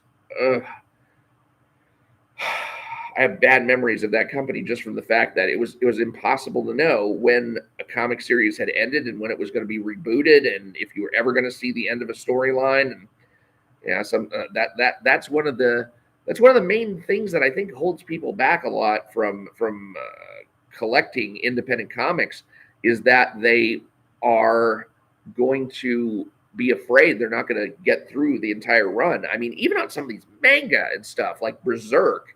I finally started reading Berserk, and I was distressed to find out that thing was not done yet. I mean, even Attack on Titan only finished just recently. So yeah, I mean, just going through these series and hoping that the people live to the end of them. There was one mainstream example of that. Steve Gerber, I think he was dying of cystic fibrosis, was it? At the time that he was writing, what was it? Countdown to Mystery. He wrote the first seven installments of the Dr. Fate series there, and then he died before the 8th and final installment could come out. And so they actually got 4 different writers to write their ending to his story. And Gail Simone, I thought, did the best job of adhering to his story out of the 4 who were enlisted for that. But that was an interesting way of ending that up. But it's tragic when that kind of stuff happens. Let's see. Garfield's Bizarre Adventure says, everybody forgets that after Eric sent the text, EVS and Eric talked on the phone and supposedly hashed things out. They live streamed together the next day. Ethan was fine for 2 months. Yeah, and that's true too. He just felt like I think he just saw himself as having been cowed. And I don't know, maybe it just affected his self-image in that, and he had to lash back out in some way in order to say, hey, this was not acceptable. And I kind of understand those feelings. I mean, I know what it's like to, have not said what you wanted to say at the time. But yeah, I mean, to have done it the way that he did, probably not the best way to go. Jay Ulysses, Eric July doesn't support the comics community because he does collect comics and hasn't, or he does collect comics and hasn't in the past, or are you saying he does not collect comics and hasn't in the past? I'm not exactly sure what you're saying by that. Samurai Snowman, can we just talk about comics? Enough of the politics. Good God, we hear enough about them all day, every day. And I was actually wondering about that because I was actually going to do a stream at one point where it was just talking about some political stuff. And I didn't know if people cared to hear about it. Because it is like, I mean, this is kind of, I've kind of been making a niche for myself. I mean, I still put out the content that I want to put out. So if there is a political thing, then I will put it out that where I feel like I have something to say. But as far as these live streams go, I don't know if anyone actually wants to discuss politics or anything like that. I can't remember exactly what it was that I wanted to discuss either, or if it was just a matter of, oh, yeah, it was about political hoaxes. So I was going to do a live stream where we were talking about the different kinds of political hoaxes that we had been taken in by, or that, I had been, almost taken in by at certain times, like, the fine people hoax, the drink bleach hoax, the Russian collusion hoax, and talking about Steve King, who just recently endorsed Vivek Ramaswamy, and people were saying, well, this is the guy who said, white nationalism, white supremacist, Western Civ. When did this become bad language? Something like that. And not understanding that the only thing that he was referring to when he said, when did this become bad language, was the term Western civilization. He wasn't talking about, white nationalist, white supremacist, because he was going through a list of labels that the left would apply to things if they wanted to make those things odious to people. And so I wanted to have a live stream about those things, but I didn't know if anybody really wanted that. And I was gonna put out a poll on that, and I don't know. I just kind of lost interest after a while, so I never did. But I mean, that's a good bit of input just to say, oh God, I just really like to talk about talk about comics and not about drama, and then everything in this thing has been about drama. Garfield's Bizarre Adventure. We can talk about upcoming comics, politics, drama. All of it's a good discussion. Samurai Snowman says, no, politics are boring and everyone talks about them. Yeah, sometimes it's important to be a niche, to know where your niche is. I mean, what I think people have seen in my channel so far is the idea of, here is somebody who has read comics for a long time and who has ideas about how the comics can be better, in such a way that I can take a comic and demonstrate, here's where I think this could have been done in a different way. Kind of like when I was taking some of Joe Bennett's art for Alpha Core #1 and saying, hey, if you had just put these side by side panels instead of trying to overlap these panels, then you would have had a much more simultaneous feel to them rather than a sequential feel to them. Those are things that those are the kinds of editorial review kind of stuff that I can bring to the table that I don't think people see a lot of on YouTube. And so where I guess my niche falls, if I have one at all, would be in that particular area. Let's see. Jay Ulysses says, when the Night Letter happened, Eric July was complaining about his warehouse being doxxed and people harassing him in real life. So, yeah, I mean, obviously Eric's been under a lot of stress as well. Jay Ulysses asks, Mike, when did you start collecting comics? Yes, we have not yet even touched on the first, what was your first comic thing, which we probably should get into at some point.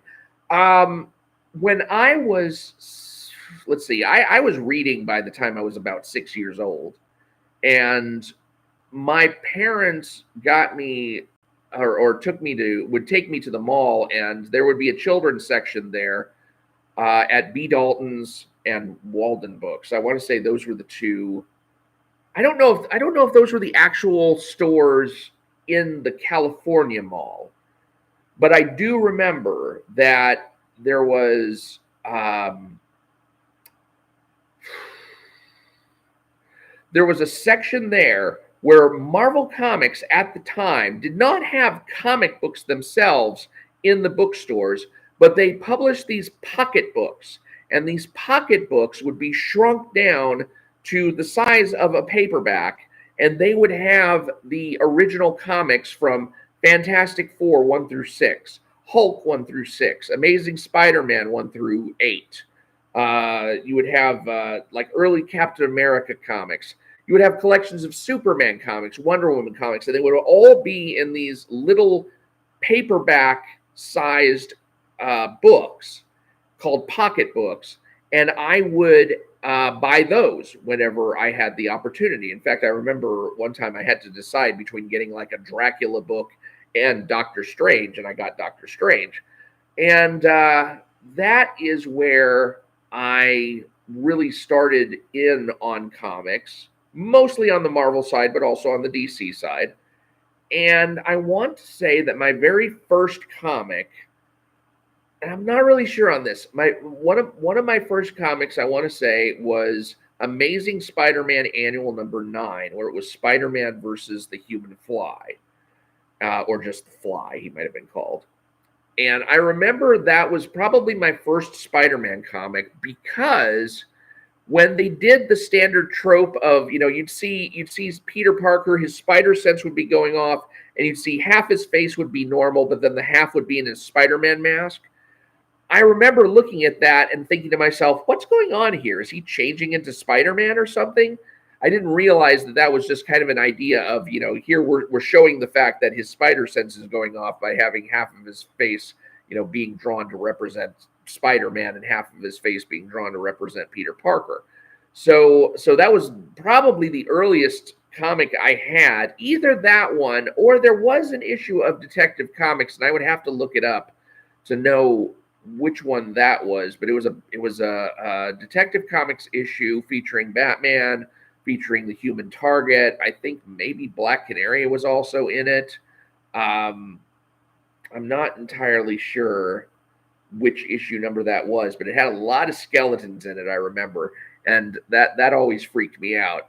There was a thing about it, like a skydiving skeleton, that Batman was supposed to like solve the mystery of how it is that this guy like went up in the plane, a whole guy, and then came down a skeleton or something like that. And there was a Human Target story about how he found that it was about scuba diving, and he discovered a treasure chest, and inside was the skeleton of this guy. So there was a lot of that stuff going on in that book. So that's really where my comic book collection started. I only had a few comics when I was living in California. That's where I was born and where I moved from Texas, I moved from California to Texas when I was about 8 years old. And then when I was 8 years old, I discovered that comic book stores were an actual thing in Texas. And so I was able to find a local comic book store in a town that was very close to us. And I went there for the next, I don't know how many years. And so that's where my comic book collection started.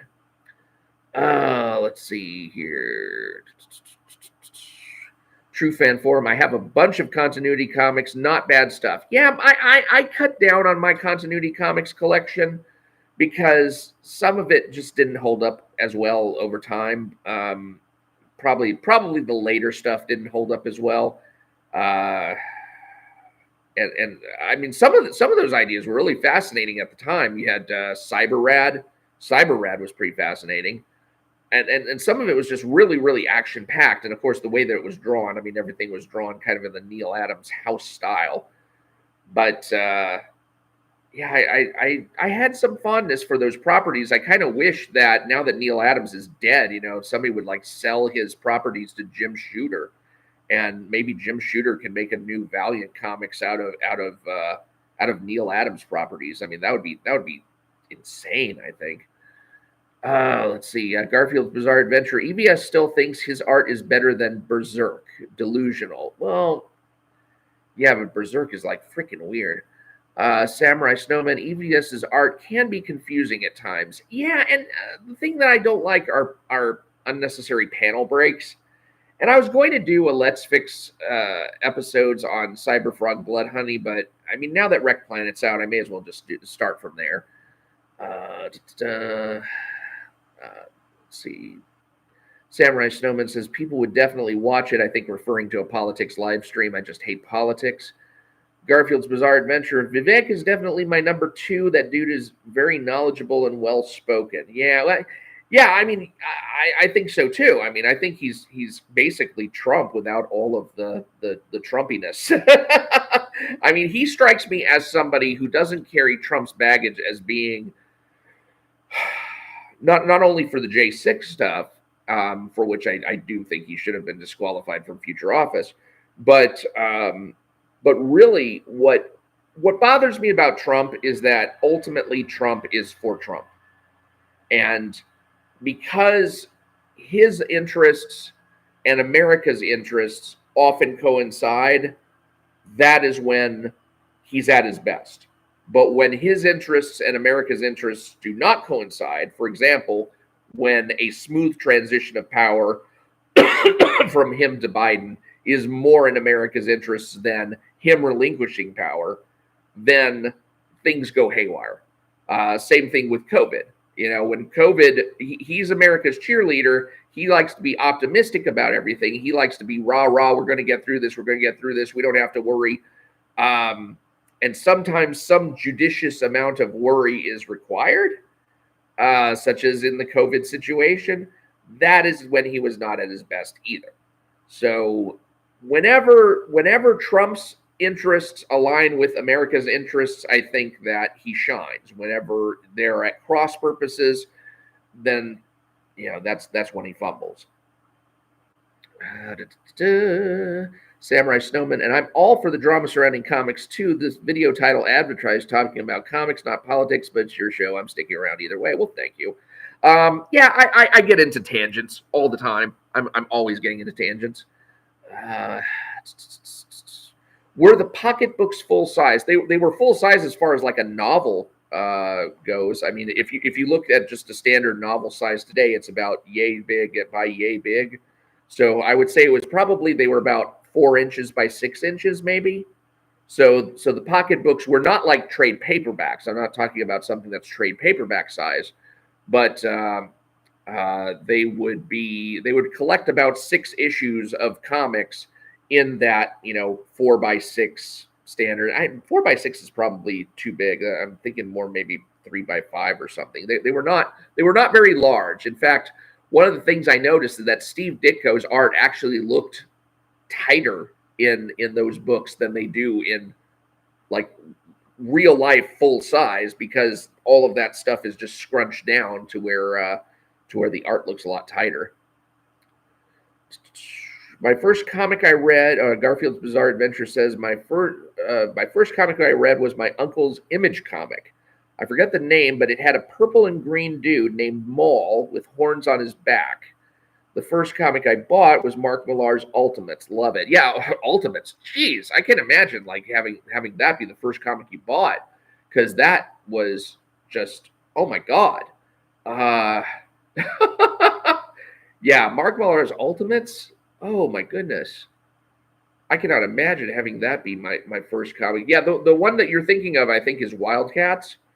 Jim Lee's Wildcats had Maul.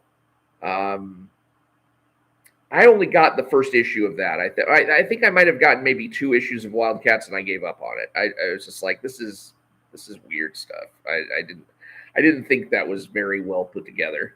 In fact, the only Image property that I stuck with for any kind of long haul out of those first initial 7 creators was Eric Larson's Savage Dragon.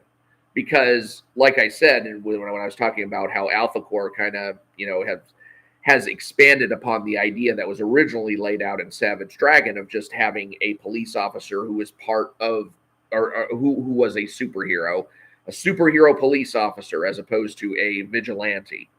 That comic stuck with me, and I would really be interested now that I know he's got probably about 250 issues in that series now, which is just amazing.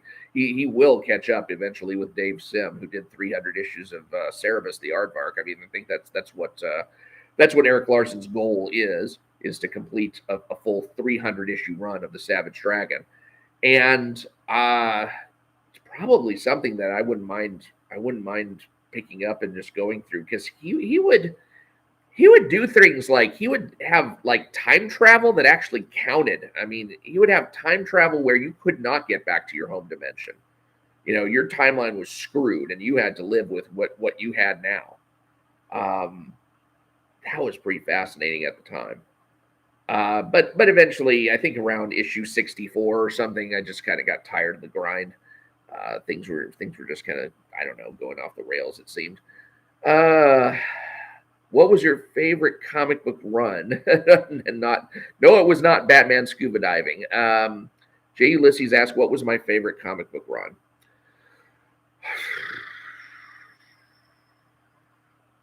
Let me think about that.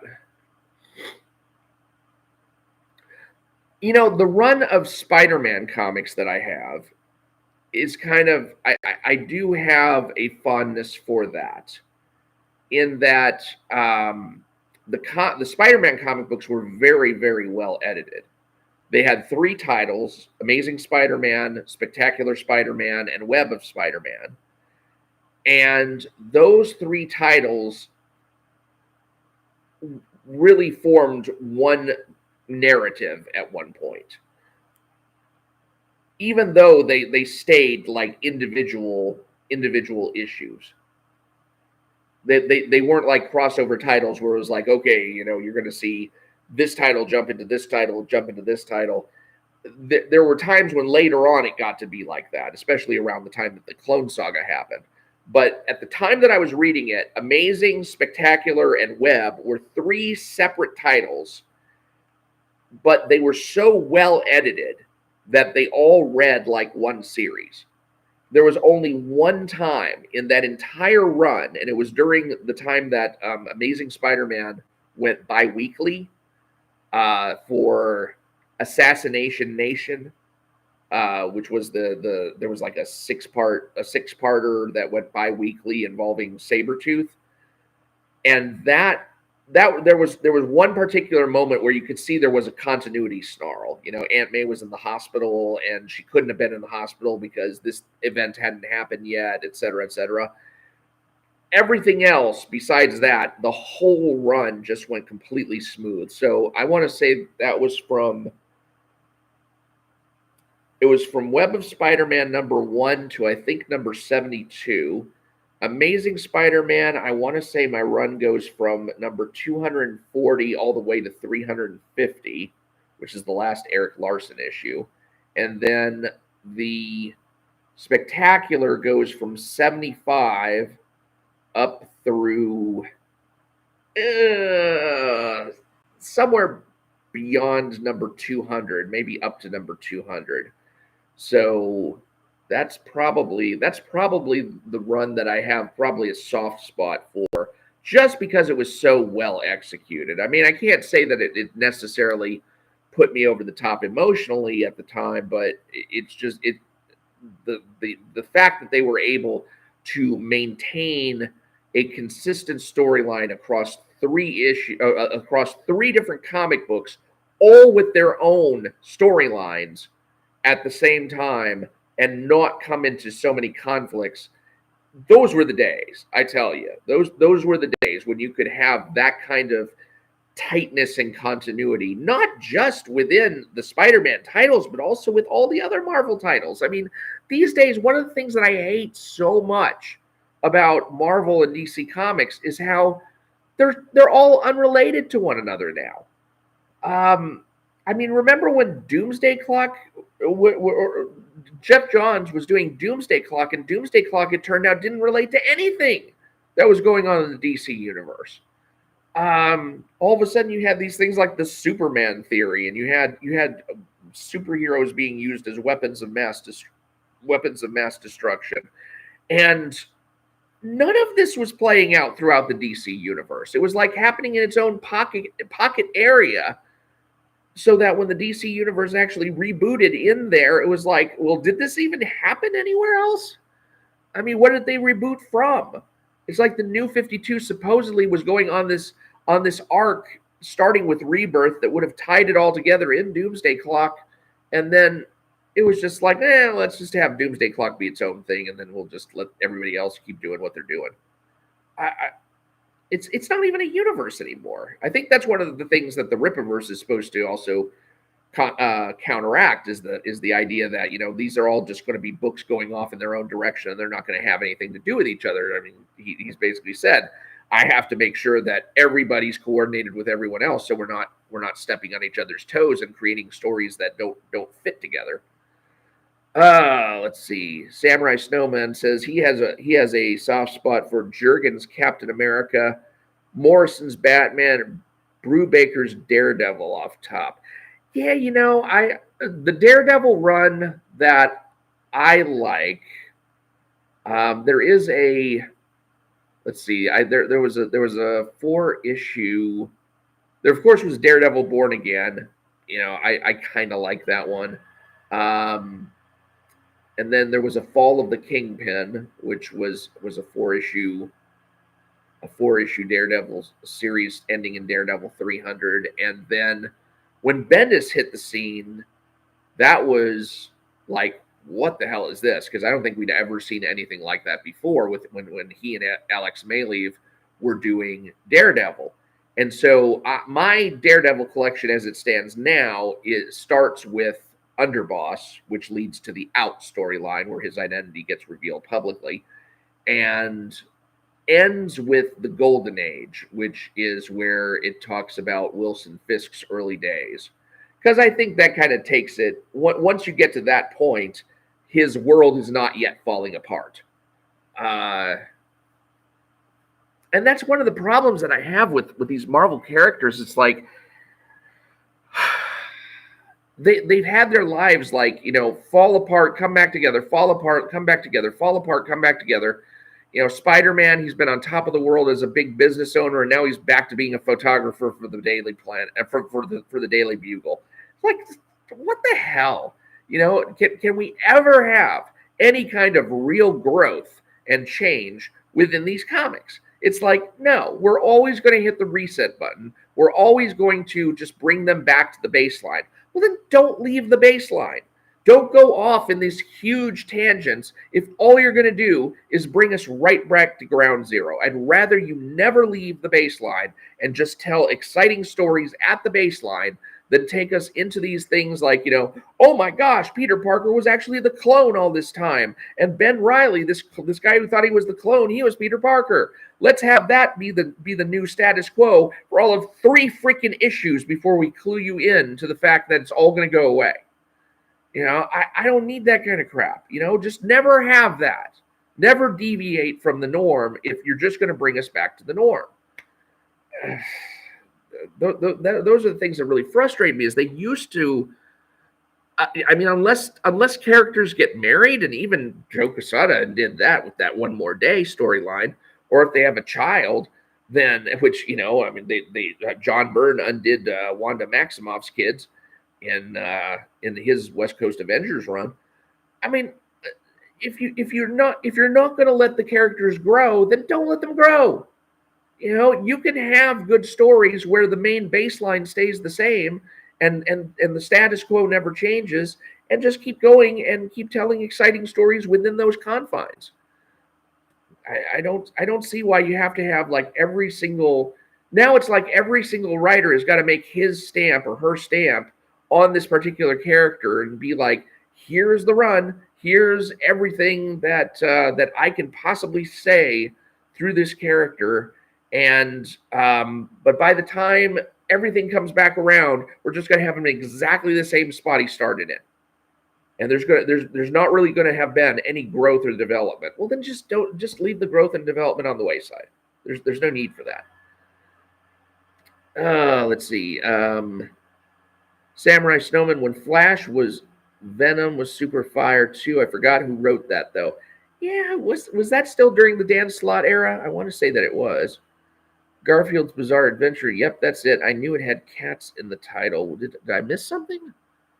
Something had cats in the title? You've sold me on Savage Dragon. I'm going to have to check it out. Honestly, I'd wait. I know that Eric Larson, because if Eric Larson dies and never finishes the thing, then why bother? I would say probably just wait until he hits issue number 300, and he'll probably wrap it up then. And then you won't be in the same situation that you would be in case of Berserk, where the writer artist died and left us all hanging, and now his studio is now having to pick up the pieces and try and give us something, and they're just flailing around. Let's see. Garfield's Bizarre Adventure. I'm heading out, Mike. Keep up the grind. 1,000 subs are inevitable at this rate. Well, I hope so. Thank you very much. Appreciate your sticking around as long as you have. It's almost been 2 hours, so I'll probably wrap this up pretty close. Oh, Run the Point Night says, finally caught up. Came in 40 minutes late. Loyal says, they were milking those characters hard. And Jay Ulysses said, would you say that Spectacular, Web, and Amazing were separated in different focuses of Peter's life, with one that was about Peter's life with Mary Jane, another action-packed one, and another more about, and I think you're going to probably finish that at some point. Let me just do a quick test to make sure this thing is still going forward. Yep, there we go. Yeah, I don't know. I don't know exactly what the difference was. I think Marvel just wanted to milk the fact that they had a popular character on their hands, so why not just have additional comics?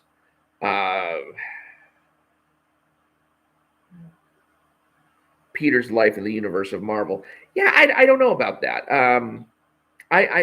I would have to go back and reread all of that and see if I could detect whether there were any kind of common themes. I don't really feel that. I don't really feel that there was necessarily a coherent theme to any of those three comics in and of themselves. I don't remember that. So how about the rest of y'all? Okay, so I basically said what was your first comic, and I feel like if I don't at least ask, then I have not fulfilled the live stream. Unfortunately, okay. So Garfield's Bizarre Adventure had already said that my first comic I read was my uncle's Image comic, and I think we established that was one of the Wildcats issues because it had the character Maul in that. Jay Ulysses, did you list off which one yours was? Samurai Snowman, did you list off what your first comic was? How about Loyal, and how about Run the Point Night? What about yours? Jay Ulysses, you're saying Captain America in the mid '80s. Would that have been the Mark Grunwald run, or did you start with maybe Steve Englehart? Because I'm trying to think of where my Captain America run begins. Suit, wow, Suit. You're saying ISOM #1 was your first comic ever? Really? That you've ever now, is that you've ever purchased or that you've ever read?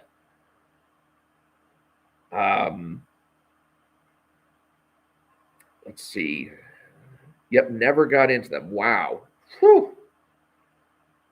Then he had to pay like $50 for that. Oh God, probably more just for the fact that it had to ship all the way to Australia.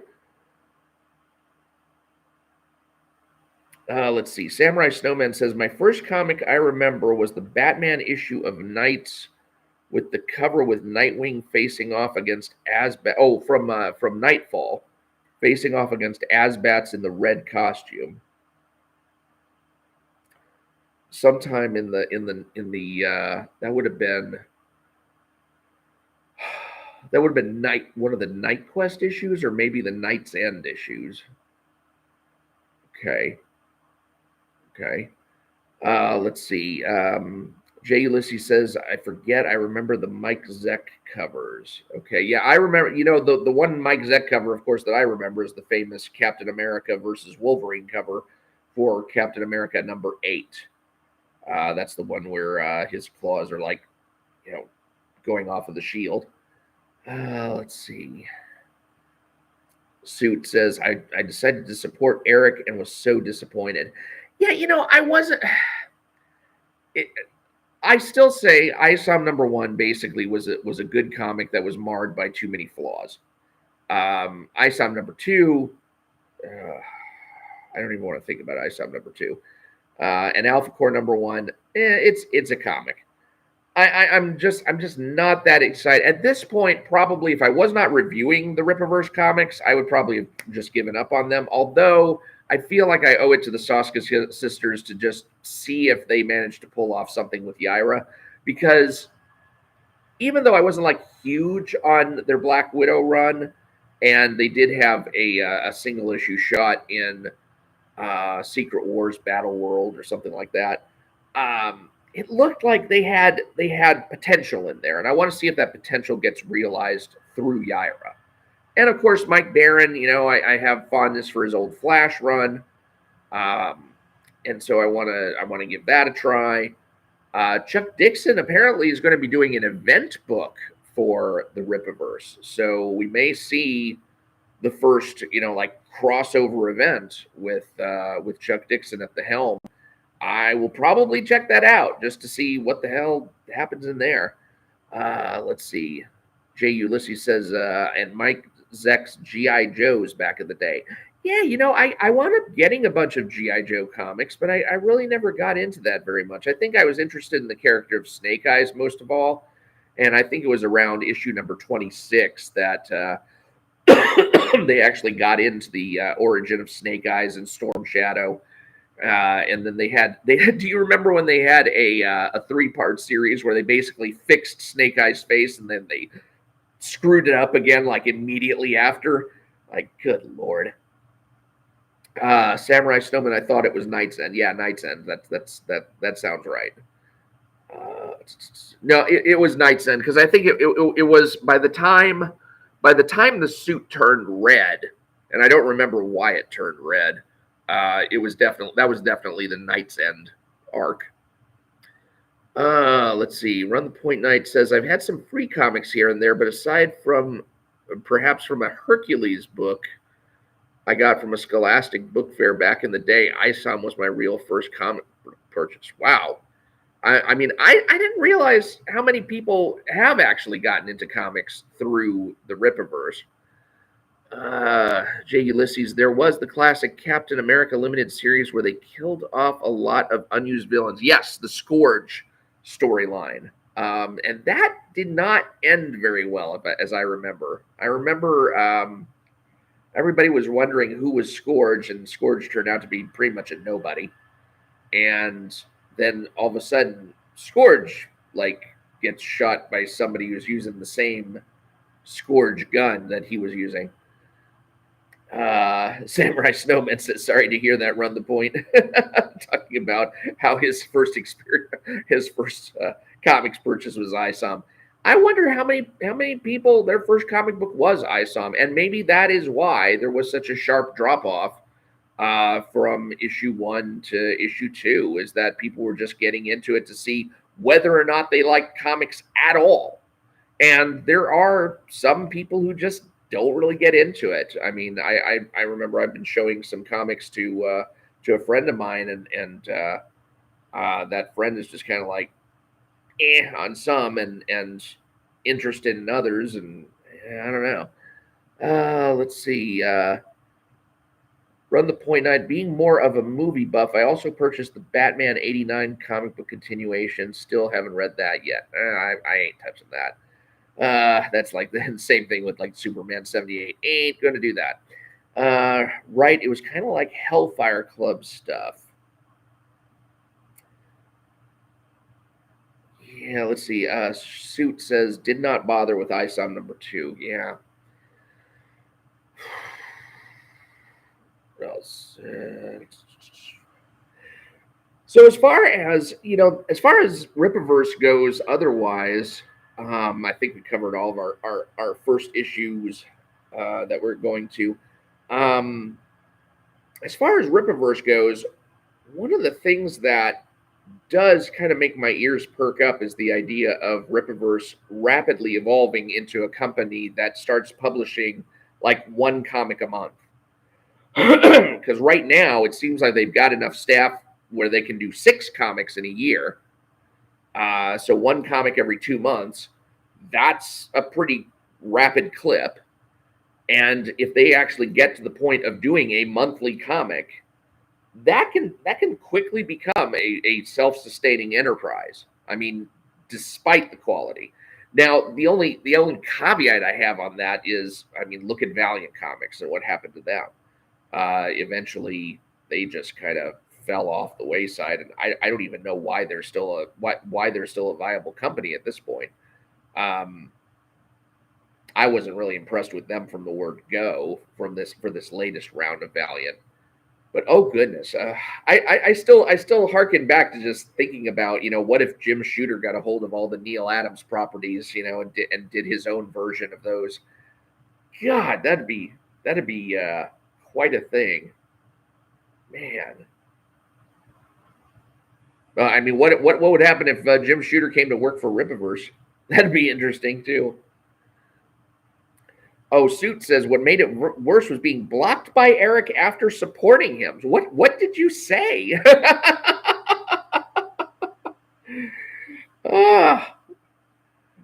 what in the world did you say to him that could have done that? Because I mean, even I wasn't blocked by him by the time that I got kicked off of Twitter.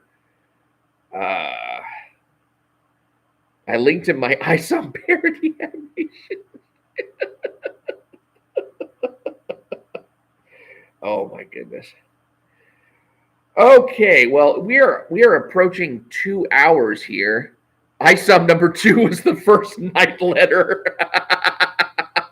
That's right. Don't make me put out more of this. I honestly I have no idea where ISOM 3 is going to go. I guess ISOM number 3. I would really be curious to know, and I don't know if he'd ever be honest about it or not.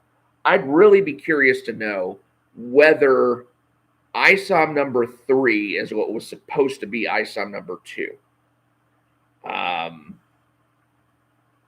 And the reason I say that is because the only thing that really ties ISOM number 1 and ISOM number 2 together is the fact that in any like real tangible way is the fact that Sam gets kidnapped in ISOM number 1 and he gets released in ISOM number 2. I mean, everything else about that, you could have kind of thrown all of that into some later issue.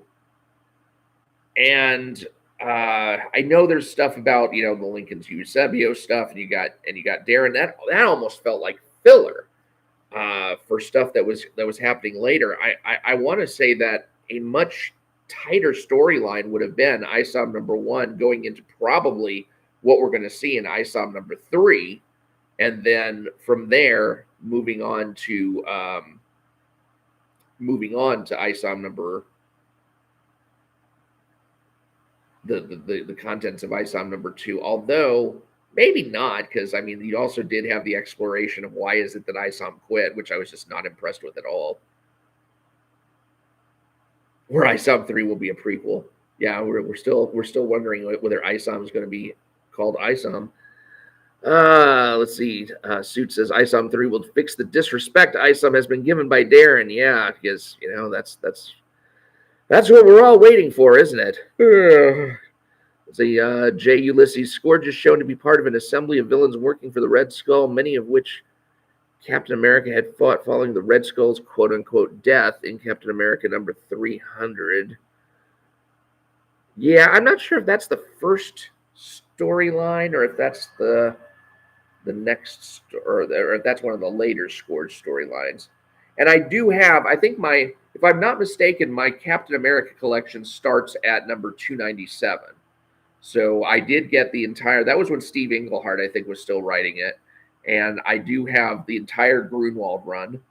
And I remember when Grunwald died, that they were going around and saying, can people donate money for his Widows and Orphans Fund or whatever it was. And I actually did make out a check it was like equal to like dollars equal to the number of issues that he had done, which was like about 100 something issues. So yeah, I contributed to that. I also have a copy of the Squadron Supreme trade paperback where his ashes are actually mixed in with the ink that was used to make the Squadron Supreme trade paperback. I have a copy of that. So, yeah. That's kind of creepy.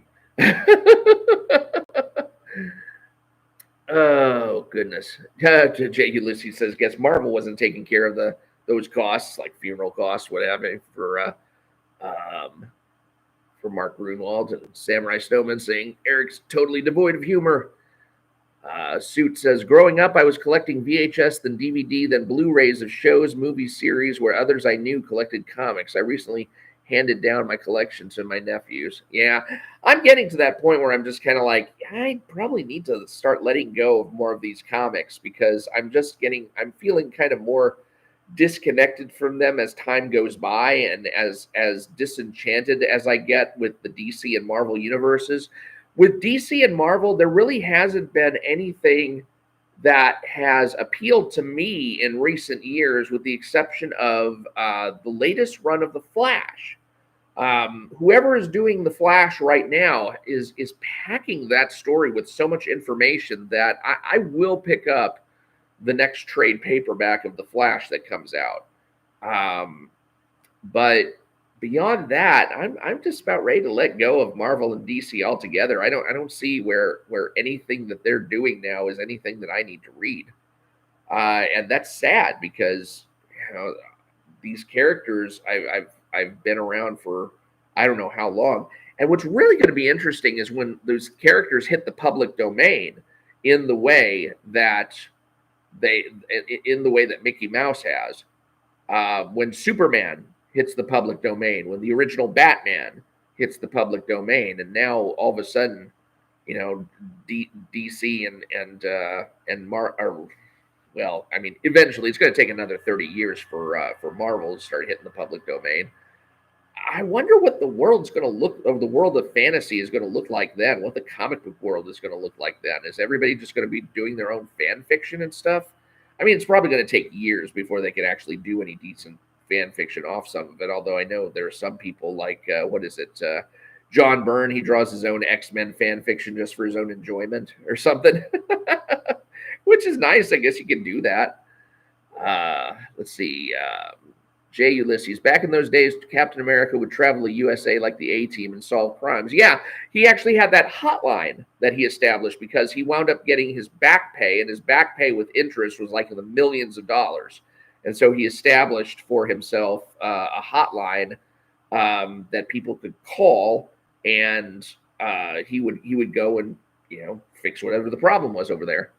Suit says, everything I collected, some of it was extremely hard to find or rare. I found I could download online and sometimes at a better quality. I've now cloned my entire collection digitally, so I don't need it.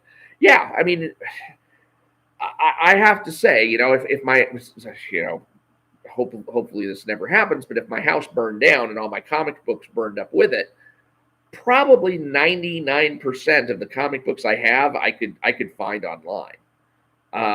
There are some rarer things that I can't find online, and that would be a tragedy. But for the most part, everything else, you can find in some way, shape, or form, bootleg style, online or through some legitimate source like Comicsology or something like that. Although I think they like moved into Amazon Prime or what have you. I mean, even the Rippaverse stuff. Yeah, I mean they've got online scans of the Rippaverse stuff. Although I've still been cannibalizing my own books to get my scans. Okay, 2:06. Not 2:06. Not 2:06 in the morning. Thank God. It's going on 9 o'clock Central Standard Time, and we've been going for over 2 hours now. So I am online Rippaverse. That's how I'm parodying number 2. So I am going to log off. I got to eat something, and thank you everyone for sticking around as long as you did. It's been a long time, and I mean some of you have been here like practically since the beginning. So thanks for your endurance. I hope you don't mind that I was so late getting on. I will try and do better about that next time. I just got to know that I have a tendency to sleep hard when I sleep. So that's something that I got to keep in mind from now on. Can't just schedule something and then not be awake for it. All right. Yeah, don't write any night letters. I'll try not to, Jay Ulysses. Who can I threaten today? Yeah, I mean, that's. I really hope this whole thing dies down and that it doesn't become like a constant ongoing theme, because I hate to see some of the splits that I've already seen take place between some of the Comicsgaters and some of the people who have been associated with Rippaverse. Like, for example, I think there's something going on with maybe Rainey Strachowski. Like, is she like no longer doing the Comicsgate rounds? I haven't seen her on any of the shows lately, and Narwhal has been absent, and I know there's some sort of problem that Ethan's been having to try and smooth over. I hate to see this kind of thing going around. There's no real reason to take sides.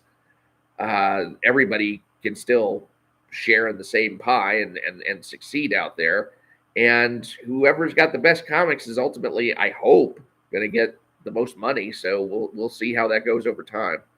So anyway, yeah, thank you very much. And one of the things I do have to get is a Comicsgate hat one of these days. I am just waiting for, I guess, Ethan's next campaign where I'm going to purchase something and then I will purchase a hat at the same time. I was going to wear a Rippaverse hat since it's the one comic book related thing I had, but I didn't want it to go looking like a statement of loyalty.